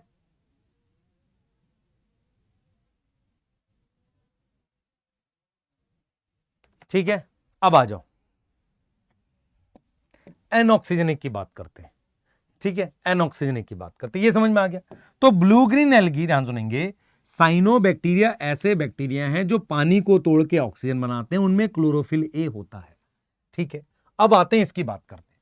अब इनमें क्या होता है बेटा, पिगमेंट जो है क्लोरोफिल नहीं है। तो अगर आपको वो स्टेटमेंट पीछे थी वो अब समझ में आ गई, पिगमेंट इज नॉट क्लोरोफिल, तो क्या होगा भाई, इनमें अलग पिगमेंट होता है। ठीक है, एक पर्पल पिगमेंट होता है, पर्पल, पर्पल कलर से लिख दूं, पर्पल होता है, और एक ग्रीन पिगमेंट होता है। अच्छा, ठीक है, पर्पल और ग्रीन। ठीक है, इस पर्पल को कहते हैं बैक्टीरियो परप्यूरिन। क्या हमने पढ़ना है नाम? नहीं पढ़ना वैसे तो। ठीक है, और इसको कह सकते हैं बैक्टीरियोफिल, ग्रीन है ये ग्रीन पिगमेंट होता है। ठीक है, दूसरी चीज क्या है बेटा, ये H2S यूज कर सकते हैं। H2S यूज करेंगे तो बाई प्रोडक्ट क्या बनेगा? मेरी बात समझो ध्यान से, बाई प्रोडक्ट क्या बनेगा? बाई प्रोडक्ट बनेगा इसमें सल्फर। मान लो अदर देन H2S यूज करेंगे। अदर देन H2S का क्या मतलब हुआ? पानी नहीं, कुछ और। तो बाई प्रोडक्ट क्या बनेगा? सल्फर नहीं बनेगा, नॉट सल्फर।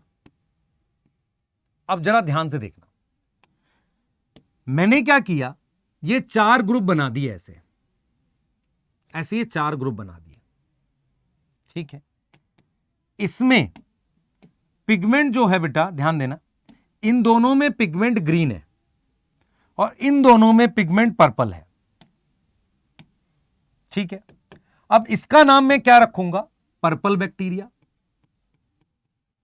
बताओ,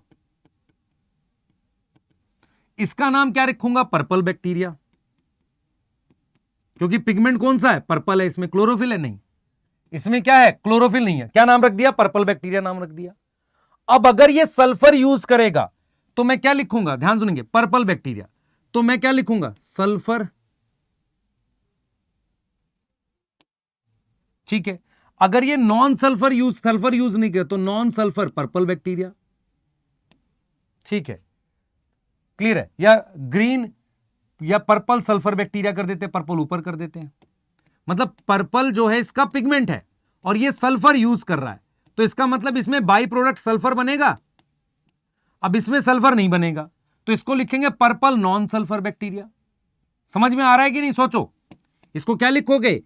पर्पल नॉन सल्फर बैक्टीरिया। अब ये वाला जो है बेटा ग्रीन है, सही है, तो ये कैसा है? ग्रीन है, ये भी ग्रीन है। मान लो इसने सल्फर यूज कर लिया तो ग्रीन सल्फर बैक्टीरिया, और इसने सल्फर यूज नहीं किया तो ग्रीन नॉन सल्फर बैक्टीरिया। क्या यूज करा? कोई और कंपाउंड।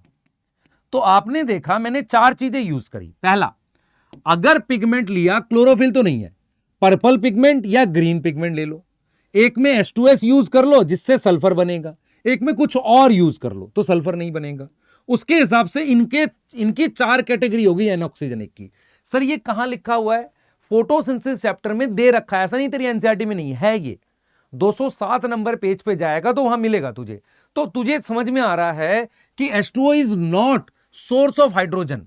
तो पिगमेंट देखना, पर्पल वाले 2 लिख दिए, पर एक में सल्फर बन रहा है। क्यों बन रहा है? क्योंकि H2OS यूज कर रहा है। H2S यूज नहीं कर रहा, purple non sulphur, green sulphur, green non sulphur. तो हमने यहां पर यह देखा कि भाई क्लोरोफिल हमेशा किस में होगा? साइनोबैक्टीरिया में। तो अब तुम ये स्टेटमेंट समझ गए, ये वाली स्टेटमेंट समझ गए जो मैंने यहां पर दी, ये सही है कि गलत? ऑल फोटो, सारे फोटो ऑटोट्रॉफ में ये है, बताओ खुद से। अब आ गया तुम्हें समझ में। तो अब सोचो मेरे साथ। सबसे पहले हमने पढ़ा न्यूट्रिशन इन मोनेरा, हमने डिवाइड किया ऑटोट्रॉफिक हेट्रोट्रॉफिक। हेट्रोट्रॉफिक अभी बता रहा हूं। ऑटोट्रॉफिक में बोला जो क्या करेंगे, ग्लूकोज बनाएंगे। उसमें एक तरीका क्या है, हम ग्लूकोज कैसे बना रहे, केमिकल रिएक्शन से, इनऑर्गेनिक की ऑक्सीडेशन। दूसरा हमने क्या बोला है, हमने बोला सनलाइट यूज करेंगे। सनलाइट यूज करने वाले दो तरह के, एक जो पानी को तोड़ेंगे तो वो क्या हो गए, साइनोबैक्टीरिया, उनमें क्लोरोफिल ए होगा, ठीक है। दूसरा पानी नहीं तोड़ेंगे तो इसका मतलब उसमें ऑक्सीजन बनेगी नहीं, उन्हें एनऑक्सीजेनिक कह दिया, ठीक है। एनऑक्सीजेनिक का क्या एग्जांपल है, पिगमेंट क्या होगा, एक में पर्पल पिगमेंट हो सकता है, एक में ग्रीन हो सकता है, पर क्लोरोफिल वाला ग्रीन नहीं है, तो ग्रीन वाले को बैक्टीरियोफिल कह दिया, पर्पल वाले को बैक्टीरियो पर प्यूरिन कह दिया, ठीक है, क्लियर है। अब उसमें क्या है, सल्फर बना भी सकते हैं, कुछ और कंपाउंड तोड़ सकते हैं, मतलब कार्बन की चेन का कोई और कंपाउंड होता है। तो इसलिए हमने green sulphur bacteria, green non sulphur, purple sulphur, purple non sulphur, ऐसे 4 कैटेगरी बना दी। किन की, एनऑक्सीजेनिक की। मुझे लग रहा है ये तुम्हारे दिमाग में, अब क्या करना है, लेक्चर रोक के पूरा सोचना है, ये वाला पार्ट सोचना है, दिमाग में एकदम फिट बैठ जाएगा, सही है, क्लियर है। चलो आगे चलेंगे बेटा, आगे चलेंगे। हेट्रोट्रॉफिक भी है, इसका मतलब अभी तक बैक्टीरिया के 3 न्यूट्रिशन पढ़ चुके हो। कीमो ऑटोट्रॉफ, भाई फोटो ऑटोट्रॉफ में ही 3 पढ़ गए ना, कीमो ऑटोट्रॉफ, ऑक्सीजेनिक, एनऑक्सीजेनिक, ये समझ में आ गया। आ जाओ अब बात करते हैं सैप्रोफिटिक की। मैं आपसे एक लाइन बताऊंगा, देखो हेट्रोट्रॉफिक में 3 तरह का न्यूट्रिशन मिलता है। सबसे पहले सुनो सैप्रोफिटिक, मैं आपको एक लाइन बताऊंगा, आप सुनना और समझना मेरी बात को। बेटा पता है आपको, मतलब जो ये है ना फंजाई और बैक्टीरिया, इनका हमारे ऊपर बड़ा एहसान है, हमारे मतलब आपके मेरे सबके ऊपर। कैसा एहसान है बता देता हूं। ये जो फंजाई है ना, फंजाई और बैक्टीरिया, इनका क्या काम होता है, अगर कोई भी लिविंग ऑर्गेनिज्म मर जाता है उसको डीग्रेड करने का, तोड़ने का, ये अरेंजमेंट कौन करता है, यही करते हैं, ये अरेंजमेंट यही करते हैं। उसको तोड़ने का काम, डीग्रेड करने का काम यही कर रहे होते हैं। ये समझ में आ रहा है, यही लोग करते हैं। तो कहीं ना कहीं इस तरह के न्यूट्रिशन को कहते हैं सैप्रोफिटिक न्यूट्रिशन।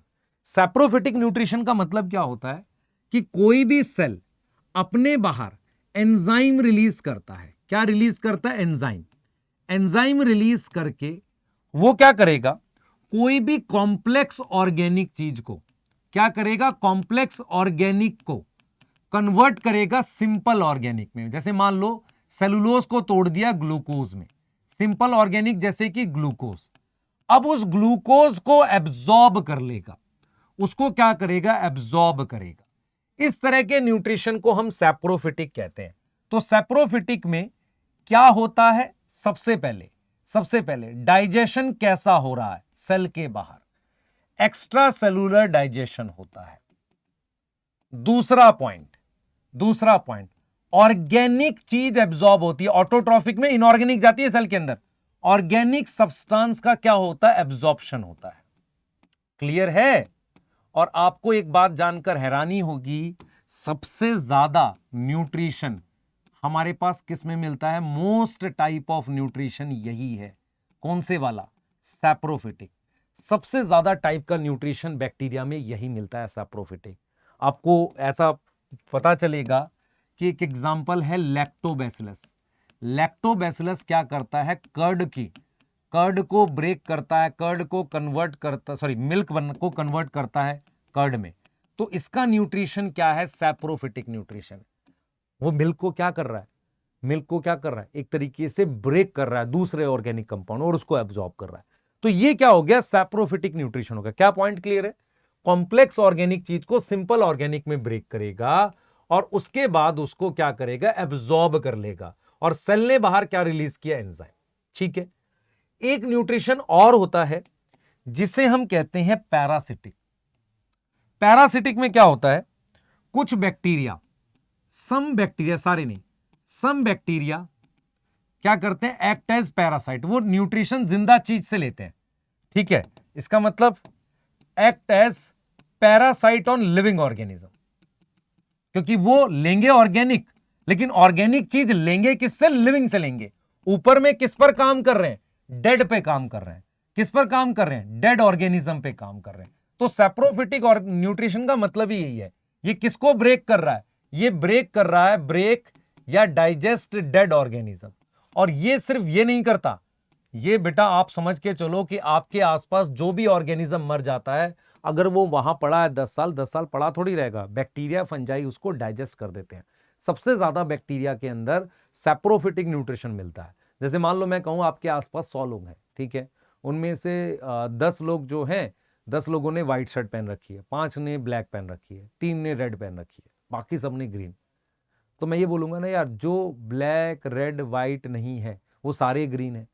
तो आपको ये समझना पड़ेगा कि अगर बैक्टीरिया में मैं कह रहा हूं कि इसमें ऑटोट्रॉफिक नहीं है, मतलब ना कीमो है, ना ऑक्सीजनिक है, ना एनऑक्सीजनिक है, ठीक है, ना पैरासिटिक है, ना सिम्बायोटिक है, तो फिर डेफिनेटली सैप्रोफिटिक बचा ना। तो अगर किसी बैक्टीरिया का आपको न्यूट्रिशन नहीं पता और तुक्का मारना है, तो बेस्ट तो क्या रहेगा, सैप्रोफिटिक मार्क कर दो, क्योंकि मैक्सिमम सैप्रोफिटिक होते हैं। ये लॉजिक समझ में आ रहा है? ठीक है, अब हम बात करते हैं बेटा पैरासिटिक की। कुछ ऐसी डिजीज हैं, जैसे कि मान लो हम एक प्लांट के अंदर होती है सिट्रस कैंकर। सिट्रस कैंकर जो है एक बैक्टीरिया करता है जिसका नाम ज़ेंथोमोनास है। तो ज़ेंथोमोनास क्या है, ये किस पे कर रहा है बेटा, ये डिजीज ऑन प्लांट है। ये क्या है, डिजीज ऑन प्लांट। इसके अलावा आपने कुछ डिजीज और सुनी होंगी, मैं सारी नहीं लिखवा रहा, मैं लिखवा रहा हूं जो एनसीईआरटी में। एक होती है प्लेग, एक होती है टाइफाइड, और एक होती है कॉलेरा। कॉलेरा इसलिए भी याद रखो क्योंकि इसका बैक्टीरिया विब्रियो कॉलेराई है, विब्रियो वाला है इसका। तो ये आपको समझना पड़ेगा कि ये एनिमल में होने वाली कुछ डिजीज है और ये प्लांट। क्लियर है कि नहीं? और ये कौन कर रहा है, बैक्टीरिया कर रहा है। कौन कर रहा है, बैक्टीरिया कर रहा है। हमारे पास बैक्टीरिया में जो सैप्रोफिटिक न्यूट्रिशन होता है, एक तो वो मिल्क में लैक्टोबैसिलस का हो गया, दूसरा मेरे पास बहुत सारे ऐसे बैक्टीरिया हैं जो एंटीबायोटिक प्रोड्यूस करते हैं, उनके पास भी सैप्रोफिटिक न्यूट्रिशन है। क्लियर है? और ये मेरे पास कौन से बैक्टीरिया हो गए, पैरासिटिक। अब आप में से सिम्बायोटिक का मतलब समझो क्या होगा। मान लो आप और आपका फ्रेंड है, वो आपके लिए 2 रोटी ले आता है और आप उसका होमवर्क कर देते हो, एक दूसरे को बेनिफिट हो रहा है? हाँ सर, हो रहा है। तो बैक्टीरिया भी क्या करता है, कुछ लिविंग ऑर्गेनिज्म के साथ ऐसी एसोसिएशन बनाता है जिसमें दोनों का फायदा हो रहा हो। मैक्सिमम केस में बैक्टीरिया क्या कर रहा होता है, मैक्सिमम केस में नाइट्रोजन फिक्स, जो आपके सिलेबस में एग्जांपल है, और भी है सिम्बायोटिक के, पर मैक्सिमम में आपके में एग्जांपल है नाइट्रोजन फिक्स करना। मैं आपको एक चीज बताता हूं, हमारे अंदर जो भी नाइट्रोजन है वो कभी ना कभी किसी बैक्टीरिया ने एटमॉस्फेयर की 78% नाइट्रोजन में से जमीन में फिक्स करी थी। बहुत सारे ऐसे बैक्टीरिया हैं वो नाइट्रोजन सॉइल में ना फिक्स करके डायरेक्ट प्लांट के अंदर फिक्स करते। व्हाट इज फिक्स करना, एटमॉस्फेयर की नाइट्रोजन को अमोनिया में लाना। तो सिम्बायोटिक में क्या लिखूंगा मैं कि मैनी बैक्टीरिया, बहुत सारे ऐसे बैक्टीरिया हैं जो क्या करते हैं, नाइट्रोजन फिक्स करते हैं। फिक्स करने का मतलब है जो गैस वाली नाइट्रोजन है उसको एक्वस फॉर्म के अमोनियम में लाना। और वो क्या करेंगे, कैसे करेंगे, सिम्बायोटिकली। सिम्बायोटिकली का मतलब किसी प्लांट में करेंगे। जैसे मेरे पास एक प्लांट है, एक बैक्टीरिया है राइजोबियम। तो राइजोबियम किसमें फिक्स करता है, फिक्स करता है नाइट्रोजन। किसमें, लेग्यूमिनस प्लांट में। किसमें फिक्स किया, लेग्यूमिनस प्लांट में उसने नाइट्रोजन फिक्स कर दी। सोचो, लेग्यूमिनस प्लांट में उसने क्या फिक्स कर दी है, नाइट्रोजन फिक्स कर दी है लेग्यूमिनस प्लांट में। तो उस बैक्टीरिया का नाम क्या है, राइजोबियम है। समझ में आ रहा है? उस बैक्टीरिया का नाम क्या है, राइजोबियम है। जो उन्होंने क्या किया है, लेग्यूमिनस प्लांट में क्या फिक्स कर दी है, क्या फिक्स कर दी है, नाइट्रोजन फिक्स कर दी है। क्या यह समझ में आ रहा है? अब मेरी बात और सुनना ध्यान से, मैं और एग्जांपल लिखता हूं। एक बैक्टीरिया है एलनस। अच्छा, लेग्यूमिनस प्लांट कौन से होते हैं, दालें, पल्सेस, पी, मटर, चना, ये सारे। एलनस प्लांट में एक बैक्टीरिया है फ्रैंकिया। ये फ्रैंकिया दूसरा बैक्टीरिया, ये फिक्स करता है नाइट्रोजन। किसमें, इन एलनस। अब एलनस क्या है, लेग्यूम नहीं है। लेग्यूम क्या होता है, देखो मटर वगैरह का जो फ्रूट होता है ना, वो ऐसे 2 हिस्सों में खुलता है। ऐसा कोई और भी है, आप उसमें देख लो, क्या नाम है, चने वगैरह में, या कोई फली होगी वो ऐसे 2 हिस्सों में, मूंगफली, ग्राउंडनट, वो भी 2। तो उन प्लांट को कहते हैं लेग्यूमिनस प्लांट। ऐसे ही एलनस एक प्लांट है, वो लेग्यूम तो नहीं है, इसलिए उसको लिख देते हैं नॉन लेग्यूमिनस। तो आपको ये समझना पड़ेगा कि बहुत सारे ऐसे बैक्टीरिया होते हैं जो हमें बेनिफिट देते हैं, ठीक है, उन्हें हम सिम्बायोटिक बैक्टीरिया कहते हैं। उन्हें हम क्या बोलते हैं, सिम्बायोटिक बैक्टीरिया कहते हैं। जरूरी नहीं है कि सारे नाइट्रोजन फिक्स करते हैं सिम्बायोटिक वाले, कुछ और भी है, पर तुम्हारे सिलेबस में मोस्टली सिम्बायोटिक में नाइट्रोजन फिक्स करने वाले हैं। और उसमें भी 2 ग्रुप है, जो एक लेग्यूमिनस प्लांट की रूट में करते हैं और एक दूसरा एक प्लांट है एलनस। इसमें कौन फिक्स करता है, फ्रैंकिया फिक्स करता है। कुछ साइनोबैक्टीरिया भी हैं, जैसे हम अगर बात करें ना साइनोबैक्टीरिया, वो भी नाइट्रोजन फिक्स कर सकते हैं प्लांट्स के अंदर। जैसे अगर आपको साइकस पढ़ोगे ना, साइकस एक ऐसा प्लांट होता है, साइकस में ऐसे लीफ होती है, उसकी कुछ रूट होती हैं जो ऊपर आ जाती हैं, उसे कोरेलॉइड रूट कहते हैं। तो मेरे पास कुछ साइनोबैक्टीरिया किसमें फिक्स करते हैं? साइकस में। Fix nitrogen in cycas. Cycas समझ में आता है बेटा? साइकस जिम्नोस्पर्म होता है, उसकी एक रूट होती है कोरेलॉइड रूट, ये ऊपर आ जाती है, इसमें नाइट्रोजन फिक्स करवाता है। तो कुछ साइनोबैक्टीरिया भी सिम्बायोटिक है, कुछ नॉर्मल बैक्टीरिया भी सिम्बायोटिक है। डन हो गया? तो ये हमने एक तरीके से न्यूट्रिशन बिल्कुल पूरा कर लिया। तो न्यूट्रिशन में आपने अगर ध्यान से देखो, ये टेबल आपके दिमाग में बैठनी चाहिए पूरी। ऑटोट्रॉफिक, सही है, नोट कर रहे हो उसे बेटा? ये रोक के आपने नोट भी करने हैं सारे, सिर्फ लेक्चर देखने से ना चले, टाइम नहीं पास करना मेरे साथ। इधर आ जाए भाई। ऑटोट्रॉफिक में कीमो है ना, क्या एग्जांपल है? नाइट्रोसोमनास केमिकल रिएक्शन कर रहा है, नाइट्रोबैक्टर और नाइट्रोकोकस। फोटो ऑटोट्रॉफिक में ऑक्सीजेनिक, ऑक्सीजेनिक में क्या आएंगे? साइनोबैक्टीरिया। साइनोबैक्टीरिया के मेन एग्जांपल आपको पता है, एक नॉस्टॉक है और एक एनाबीना है, ठीक है। फिर हमारे पास क्या आ जाएगा? एनऑक्सीजेनिक। सोचो सोचो सोचो, एनऑक्सीजेनिक में क्या आएगा? ग्रीन सल्फर बैक्टीरिया, ये वाले, purple sulphur bacteria, green non sulphur bacteria, purple non sulphur bacteria. Saprophytic, symbiotic, parasitic. Saprophytic में क्या है बेटा? लैक्टोबैसिलस एग्जांपल दे दिया इसका, एंटीबायोटिक वाला। सिम्बायोटिक में बता दिया राइजोबियम, और क्या बताया? फ्रैंकिया बताया। और पैरासिटिक में मैंने आपको कुछ एग्जांपल बताए। अब यहां पर आपके दिमाग में ये बैठ जाएगी, पैरासिटिक में क्या बताए? सिट्रस कैंकर वाला बैक्टीरिया ज़ेंथोमोनास। टाइफाइड वाला आपको नाम याद होना चाहिए, टाइफाइड का है साल्मोनेला टाइफी। क्या नाम है? साल्मोनेला है, साल्मोनेला, ठीक है। फिर मेरे पास क्या है बेटा? प्लेग है, प्लेग का ना भी करो चल जाएगा। उसके बाद क्या था मेरे पास? विब्रियो कॉलेरा, जॉन्डिस भी होता है इसमें तो, ठीक है। आ जाओ, तो यहां मेरे पास कुछ ऑब्जर्वेशन है आपके लिए। Maximum type of nutrition heterotrophic होता है, हेट्रोट्रॉफिक ज्यादा होता है ऑटोट्रॉफिक से। Among heterotrophic maximum is saprophytic. Heterotrophic में भी मैक्सिमम क्या है? सैप्रोफिटिक। एनसीईआरटी की एक लाइन है कि बैक्टीरिया का स्ट्रक्चर सिंपल होता है, कॉम्प्लेक्स इन मेटाबॉलिक डाइवर्सिटी। अगर आप ध्यान से सोचो कि बैक्टीरिया में 6 टाइप का न्यूट्रिशन पढ़ा दिया हमने, एक तरीके से 6 टाइप का न्यूट्रिशन पढ़ा दिया। कैसे? मैंने एक पढ़ाया है कीमो ऑटोट्रॉफ, ये सिर्फ बैक्टीरिया में मिलता है। कीमो ऑटोट्रॉफ सिर्फ किस में मिलता है? बैक्टीरिया में। उसके बाद मैंने पढ़ाया आपको ऑक्सीजेनिक, फिर आपको बताया एनऑक्सीजेनिक, फिर आपको बताया पैरासिटिक, फिर सिम्बायोटिक, और फिर आपको बताया सैप्रोफिटिक। अगर आप ध्यान से देखो, अगर आप ध्यान से देखो, मेरे पास ये और ये दोनों सिर्फ मोनेरा में मिलते हैं, हमेशा याद रखना। बाकी जैसे मान लो प्लांट में तो ये वाला मिलेगा, प्लांटे में ये भी मिल जाएगा। अब सैप्रोफिटिक जो है वो फंजाई में भी मिल जाएगा, सिम्बायोटिक और भी ऑर्गेनिज्म हो सकते हैं, पैरासिटिक कोई भी हो सकता है, प्रोटोजोआ प्रोटिस्टा हो जाएगा, लेकिन ये दोनों सिर्फ एक्सक्लूसिवली मोनेरा में मिलते हैं। मुझे लग रहा है न्यूट्रिशन में मास्टरी होगी आपकी, ठीक है, क्लियर है? सोच लो, सही है।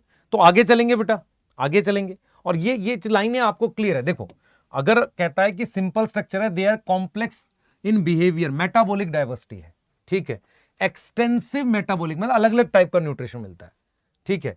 कुछ कह रहा है ऑटोट्रॉफिक है ना, इनऑर्गेनिक से बनाता है, कुछ कीमोसिंथेटिक होते हैं, है ना, हेट्रोट्रॉफिक। देख रहे हो, मेजोरिटी मैंने कहा ना मैक्सिमम क्या है?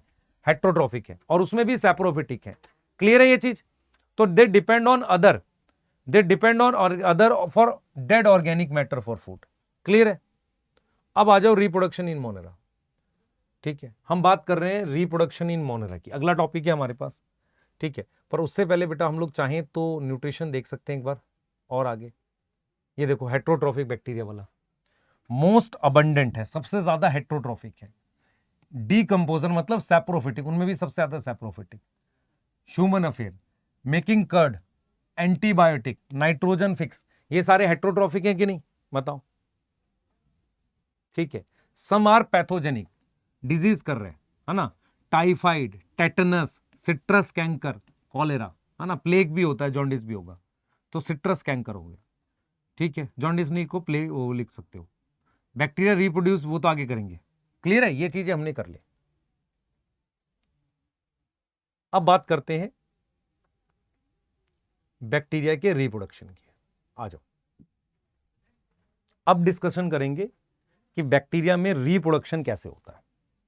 हम बात कर रहे हैं रिप्रोडक्शन इन मोनेरा, मोनेरा में रिप्रोडक्शन कैसे होता है, उस पर हम बात करते हैं। सबसे पहले अगर मैं आपसे कहूं, मीनिंग कि भाई रिप्रोडक्शन का क्या मतलब है, इंक्रीज करना, increase in number, biological process है ना, इंक्रीज इन नंबर, या मैं लिख सकता हूं बायोलॉजिकल प्रोसेस। कैसा बायोलॉजिकल प्रोसेस है? To increase number of own kind, खुद के तरीके वालों के नंबर बढ़ाने को हम क्या बोलते हैं, ये बोलते हैं। ठीक है, आगे आ जाओ। अब हमारे पास ये क्या है, दो तरीके का है, ये दो तरीके का, एक है एसेक्सुअल और दूसरा है हमारे पास सेक्सुअल। दूसरा क्या है, सेक्सुअल है, क्लियर है, दूसरा क्या है, सेक्सुअल है। एक हमारे पास एसेक्सुअल है और दूसरा हमारे पास क्या है, सेक्सुअल है। टाइप हमने लिख दी दो, ठीक है, दोनों टाइप का रिप्रोडक्शन होता है।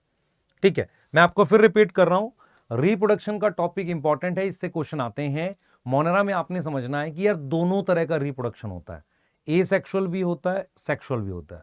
हम क्या करते हैं, हम यहां पर सिंपल सा बोलते हैं, क्योंकि ऑर्गेनिज्म हमारे पास स्मॉल साइज ऑर्गेनिज्म है, ध्यान सुनेंगे बेटा। तो हमारे पास एसेक्सुअल में हम दो टाइप पढ़ेंगे। पहला, फेवरेबल कंडीशन में, मैं आपसे जानना चाह रहा हूं what is meaning of favourable condition. तुम्हारे लिए फेवरेबल कंडीशन क्या है? सर फेवरेबल कंडीशन है, हम लोग चाहते हैं कि टीवी देखते हुए मस्त सोते रहे घर में, वो फेवरेबल, ठीक है। अनफेवरेबल क्या, पढ़ना, है ना, ठीक है। अब मेरी बात ध्यान से सुनियो, बैक्टीरिया के लिए फेवरेबल का मतलब है खाना रहना, अच्छी पीएच और बाहर टेम्परेचर, तापमान नॉर्मल हो। मेरी बात समझ में आ रही है? बैक्टीरिया के बाहर अगर हमारे पास खाना है, टेम्परेचर है और पीएच है, अगर ये सब हमारे पास है, ये सब हमारे पास है, ये सब हमारे पास है, तो उसे फेवरेबल कंडीशन कह रहे हैं। उसे हम क्या कह रहे हैं, फेवरेबल कंडीशन कह रहे हैं। फूड, टेम्परेचर, पीएच, इन सब को हम क्या बोल रहे हैं, फेवरेबल कंडीशन कह रहे हैं। ठीक है, ये फेवरेबल कंडीशन हो गई, सही है सर, ठीक है। तो उसमें बैक्टीरिया क्या करता है, फिजन करता है।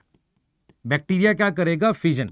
फिजन का मतलब होता है टूट के दो या चार कुछ भी बनाना, पर बैक्टीरिया हमेशा डिवाइड करके दो बैक्टीरिया बनाता है, इसलिए हम लिखते हैं बाइनरी फिजन। देखो, फिजन का मतलब है एक चीज से काफी सारी चीजें बन जाना, बाइनरी का मतलब दो, तो ये करता है। दूसरा, अनफेवरेबल में वो क्या करता है, अनफेवरेबल में वो स्पोर बनाता है। स्पोर क्या होते हैं, मतलब टेम्परेचर हाई है, बैक्टीरिया को बचा ले जाएगा। मान लो मैं आपसे कहता हूं अभी टेम्परेचर अचानक से -5 हो जाए, तो खूब सारी रजाई वजाई पहन लोगे, रजाई ओढ़ लोगे पूरी, उससे क्या होगा, तापमान से बचोगे। तो क्या तुम बाहर निकल के घूमोगे लो टेम्प, नहीं नहीं नहीं। तो हमेशा याद रखो, अनफेवरेबल कंडीशन में ऑर्गेनिज्म अपनी मेटाबॉलिक एक्टिविटी घटा देता है, अपनी प्रोटेक्शन बढ़ा देता है। उसे रियल सेंस में रिप्रोडक्शन नहीं बोल सकते, पर स्टिल वो एक तरह की रिप्रोडक्शन होती है। क्लियर है, यहां तक समझ में आ रही है? अब आगे आ जाते हैं, अब आगे बात कर लेते हैं सेक्सुअल में क्या है। सेक्सुअल में बेटा हम पढ़ेंगे एनसीईआरटी में, एनसीईआरटी में पढ़ेंगे कि नॉट ट्रू सेक्सुअल रिप्रोडक्शन, इस पे डिस्कस करेंगे। पर अगर आपसे कोई पूछे इन तीनों में से कौन सा सबसे ज्यादा होता है, फिजन सबसे ज्यादा होता है, सबसे ज्यादा ये वाला होता है जिसे फिजन कहते हैं। मतलब एक बैक्टीरिया डिवाइड करके दो बैक्टीरिया में कन्वर्ट हो जाता है, इसे फिजन कहते हैं। तो बैक्टीरिया में सबसे कॉमन ये वाला है ना, पीएच। अगर ये तीनों चीजें प्रेजेंट हैं, अनफेवरेबल में क्या बनाता है, स्पोर, वो हम देखेंगे। और सेक्सुअल में ट्रू नहीं है, ये ट्रू का क्या मतलब है इसको भी हम समझेंगे। ठीक है, चलते हैं आगे, आ जाओ। अब हम बात करेंगे एसेक्सुअल रिप्रोडक्शन में फिजन या बाइनरी फिजन की। इधर देखो, हमारे पास ये एक बैक्टीरिया सेल है, ये इसका मीजोजोम है और ये इसके बाहर सेल वॉल है। आपको याद रखना है कि मीजोजोम से ये न्यूक्लियोइड, ये मीजोजोम है, इस मीजोजोम से न्यूक्लियोइड अटैच रहता है। ये बैक्टीरिया क्या करता है, सबसे पहले अपना यहां पर ऐसा डिवाइड करके 2 न्यूक्लियोइड ऐसे बना लेगा, फिर मीजोजोम भी डिवाइड करेगा ऐसे, ऐसे 2 मीजोजोम इसमें बन जाएंगे, एक यहां एक यहां। फिर क्या होगा, ये एक दूसरे से दूर चले जाएंगे मीजोजोम, क्योंकि मेम्ब्रेन पर है ना, एक यहां आ गया, दूसरा यहां आ गया, ठीक है, क्लियर है, ठीक है।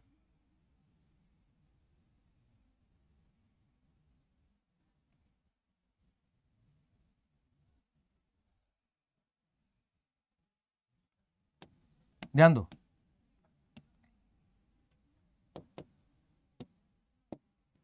ये ऐसे हो गया, आप समझ रहे हो, ये ऐसे हो गया, क्लियर है, ऐसे 2 में डिवाइड हो जाएगा। तो आपको ये समझ में आ गया कि क्या क्या पॉइंट है। सबसे पहले एक सेल डिवाइड हो जाता है 2 में, इंटू 2 डॉटर सेल। दूसरा, इसमें माइटोसिस हो रही है, नो माइटोसिस, क्योंकि ना क्रोमोसोम बन रहा है ना स्पिंडल फाइबर। तीसरा, मीजोजोम इसमें हेल्प करते हैं, मीजोजोम हेल्प करते हैं इसमें। चौथी चीज, हम एक वर्ड यूज करते हैं, जनरेशन टाइम। जनरेशन टाइम क्या होता है, time in which bacterial cell get double. अगर जिसमें बैक्टीरिया का एक सेल 2 में कन्वर्ट हो जाता है, सेल गेट डबल, 2 सेल बन जाते हैं, उसे जनरेशन टाइम कहते हैं। फॉर एग्जाम्पल, मान लो जनरेशन टाइम 20 मिनट का दे रखा है, 20 मिनट दे रखा है ई कोलाई का। मैं आपको एक एग्जांपल से समझाता हूं। मान लो आपके पास ये ग्लास है, ध्यान देना बेटा, आपके पास ये ग्लास है, ये ग्लास 1/4 भरा हुआ है ई कोलाई से, और अभी टोटल 100 मिनट हुए हैं जिसमें ये 1/4 भरा हुआ है, और 20 मिनट इसका जनरेशन टाइम है। 20 मिनट में डबल हो जाता है बैक्टीरिया। अब ये पूरा कितने में भरेगा ग्लास, देखो 1/4 20 मतलब 1/4 भर गया है, 100 मिनट हो चुके हैं। अब इसको 1/2 करने में, मतलब 1/4 का डबल 1/2 है, कितने लगेंगे, 20 मिनट और लग जाएंगे। फिर 1/2 का डबल क्या होता है, 1, पूरा भर गया, तो फिर 20 मिनट और लग जाएंगे। तो अभी 100 मिनट में ये 1/4 भरा हुआ है, समझो यहां से, क्लियर है। अब इसको पूरा भरने में कितना टाइम लगेगा भाई, 20 मिनट, ये तो 100 में 20 जोड़ दिया, और तो 140 मिनट में ये पूरा भर जाएगा। मैं 100 को डबल नहीं करूंगा, मैं कह रहा हूं 100 मिनट में ये 1/4 भर गया था, 20 मिनट में डबल होता है, तो 1/4 का कितना डबल, कितना हो गया, आधा। अब इस आधे का डबल क्या होता है, पूरा। तो आपको एक वर्ड पता होना चाहिए, generation time, time in which bacteria cell divide करता है, डबल हो जाता है, ठीक है। 20 मिनट में ई कोलाई का जनरेशन टाइम आपके मॉलिक्यूलर बेसिस वाले चैप्टर में दे रखा है। तो अगर आपसे कोई ऐसा क्वेश्चन आ जाए जनरेशन टाइम का, तो आप बना सकते हैं, क्लियर है। एक बार देखना ध्यान से, मैंने क्या बताया, मैंने बोला है नंबर डबल हो रहा है, तो 1/4 का डबल हाफ होता है और हाफ का डबल फुल होता है, और 20 मिनट में हो रहा है। तो सर 100 को डबल नहीं करेंगे, 100 को क्यों करेंगे, 100 में तो वो वहां पहुंचा है, समझ मेरी बात को, तो वो 20-20 मिनट ऐड करेंगे, सही है, ठीक है। अच्छा, ये तो हो गया फेवरेबल का। भाई अनफेवरेबल में क्या होता है, ये भी डिस्कस कर लेते हैं। अनफेवरेबल में क्या होगा बेटा, अनफेवरेबल में क्या होगा, ध्यान से सुनेंगे। अनफेवरेबल में क्या होगा, हमारे पास स्पोर बनेगा। क्या बनेगा, स्पोर। अनफेवरेबल में स्पोर क्या होगा, देखो मान लो ये बैक्टीरिया की सेल वॉल है, ये बैक्टीरिया की प्लाज्मा मेम्ब्रेन है। अनफेवरेबल का मतलब है, मान लो टेम्परेचर बढ़ा दिया, मैंने क्या किया, टेम्परेचर इंक्रीज कर दिया, ठीक है। इसको मैं आपको ऐसे भी बोलता हूं, ये एक प्लेट है, प्लेट समझ, ये बैक्टीरिया भाई, ऐसे बहुत सारे बैक्टीरिया इसमें होंगे, इस प्लेट में, इस प्लेट को कहते हैं पेट्री प्लेट। इसमें मान लो ऐसे बहुत सारे बैक्टीरिया हैं, ये बैक्टीरिया है।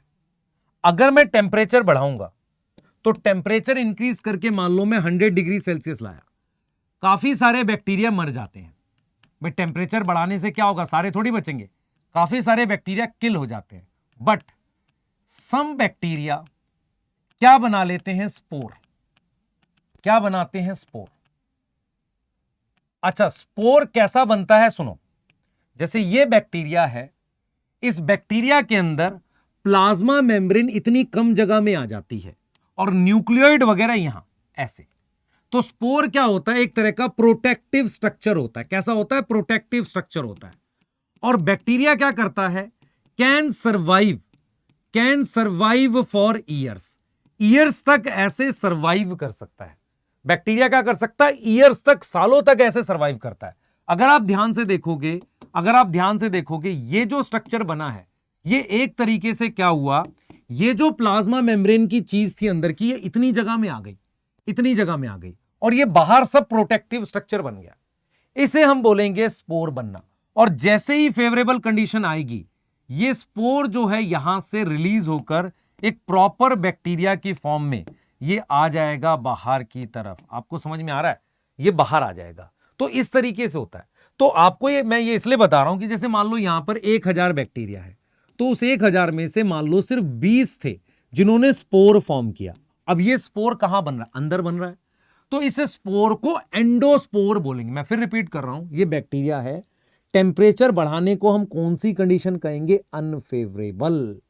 100 डिग्री सेल्सियस के आसपास जब टेम्परेचर किया तो क्या हुआ, बहुत सारे बैक्टीरिया मर गए, पर कुछ बैक्टीरिया ने स्पोर बना लिया। ठीक है, स्पोर क्या है बेटा, एक तरह का प्रोटेक्टिव स्ट्रक्चर है जो हम कहते हैं सर्वाइव कर सकता है सालों तक, बहुत हजारों सालों तक सर्वाइव कर सकता है।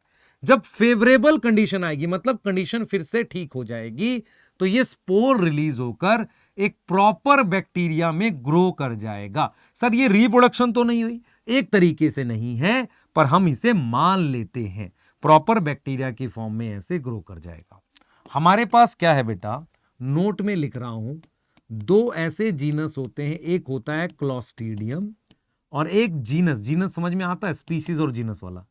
ये स्पोर बनाते हैं, एंडोस्पोर।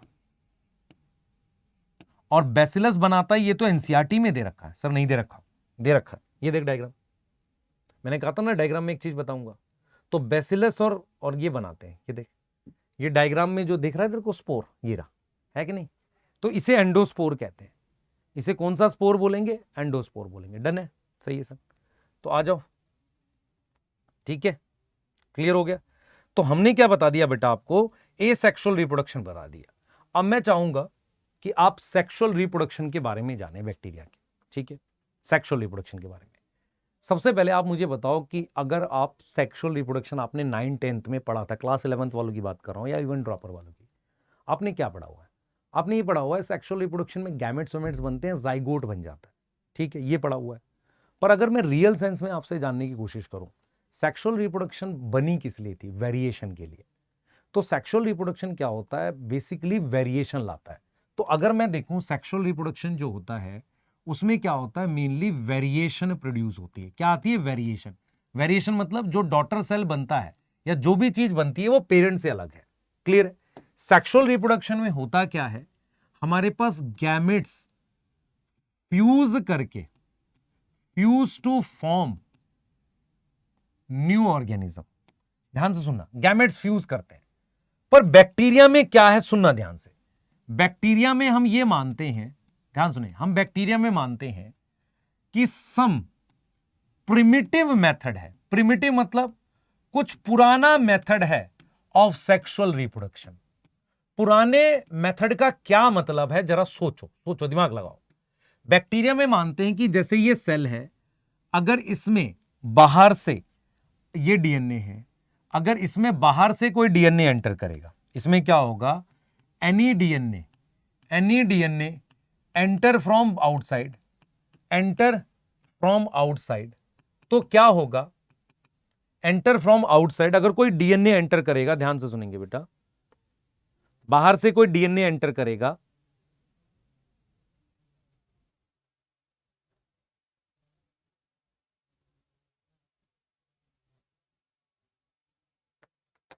सुनो, बाहर से देखो हम क्या बोल रहे हैं। जैसे मान लो ये बैक्टीरिया है, ये बैक्टीरिया है। बैक्टीरिया में सेक्सुअल रिप्रोडक्शन में गैमेट नहीं बनते, जाइगोट नहीं बनता।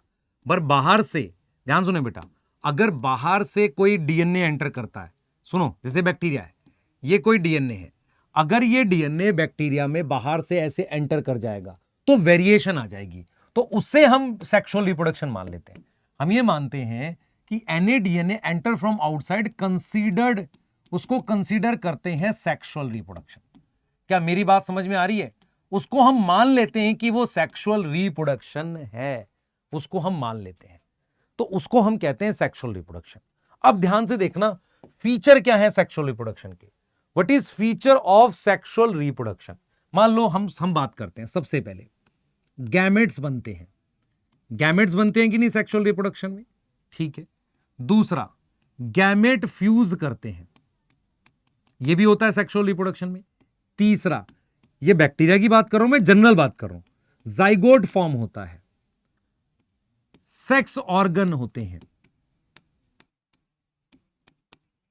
मियोसिस होती है, क्योंकि गैमेट वगैरह बनाने के लिए मियोसिस होती है, और क्या होता है, वेरिएशन आती है। ये सारे पॉइंट्स जो हैं वो सेक्सुअल रिप्रोडक्शन के लिए। पर बैक्टीरिया की सेक्सुअल रिप्रोडक्शन जो है वो प्रिमिटिव टाइप की है।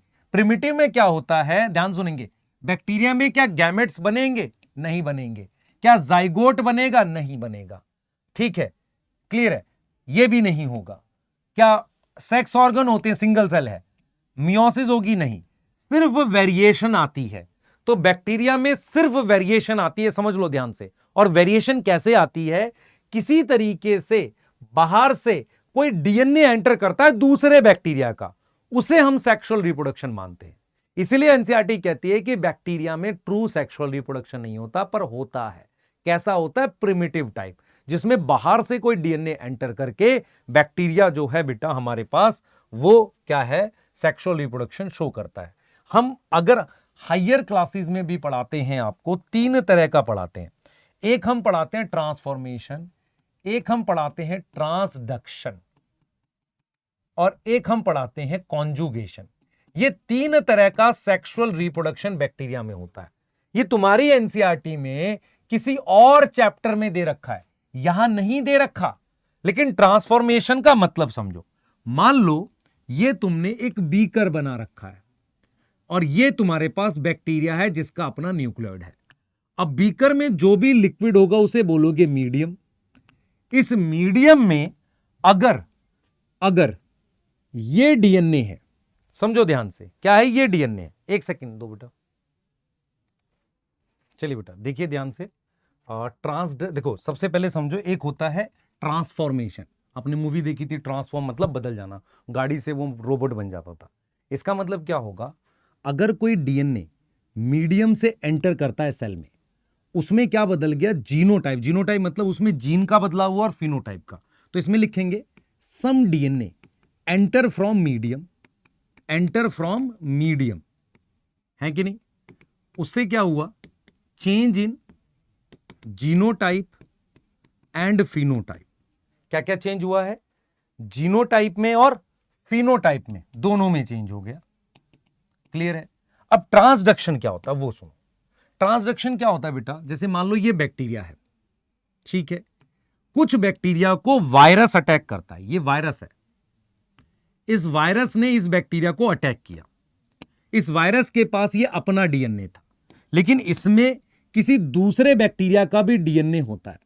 तो आपको ये समझना पड़ेगा, ये बैक्टीरिया है और ये वायरस है।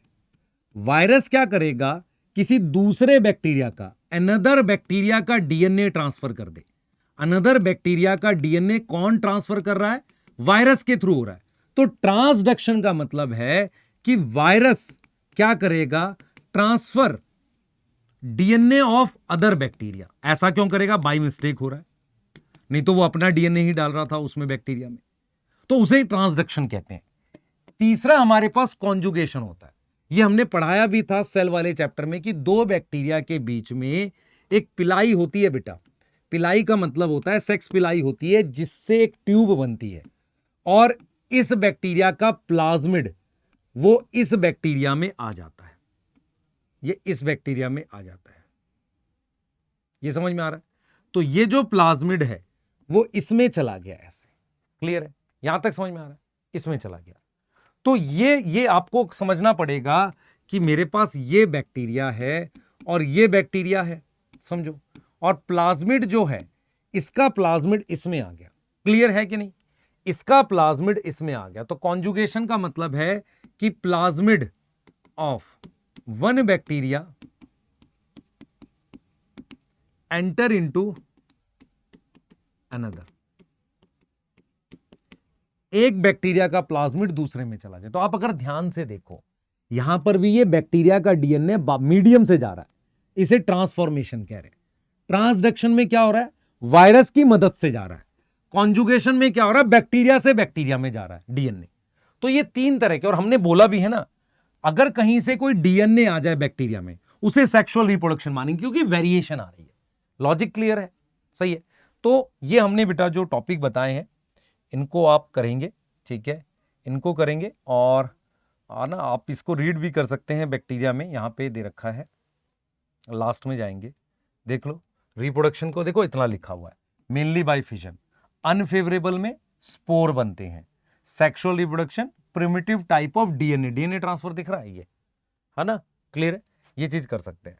तो अभी इसमें बेटा टाइप ऑफ बैक्टीरिया रह गया है, जिसे मैं पढ़ाऊंगा आपको, जैसे ये वाला आर्की बैक्टीरिया, यू बैक्टीरिया, ये वाला, फिर आपको मैं टाइप ऑफ यू बैक्टीरिया पढ़ाऊंगा, तो वो नेक्स्ट में ही करेंगे हम, और उसके साथ साथ प्रोटिस्टा और फंजाई के बेसिक्स, ठीक है।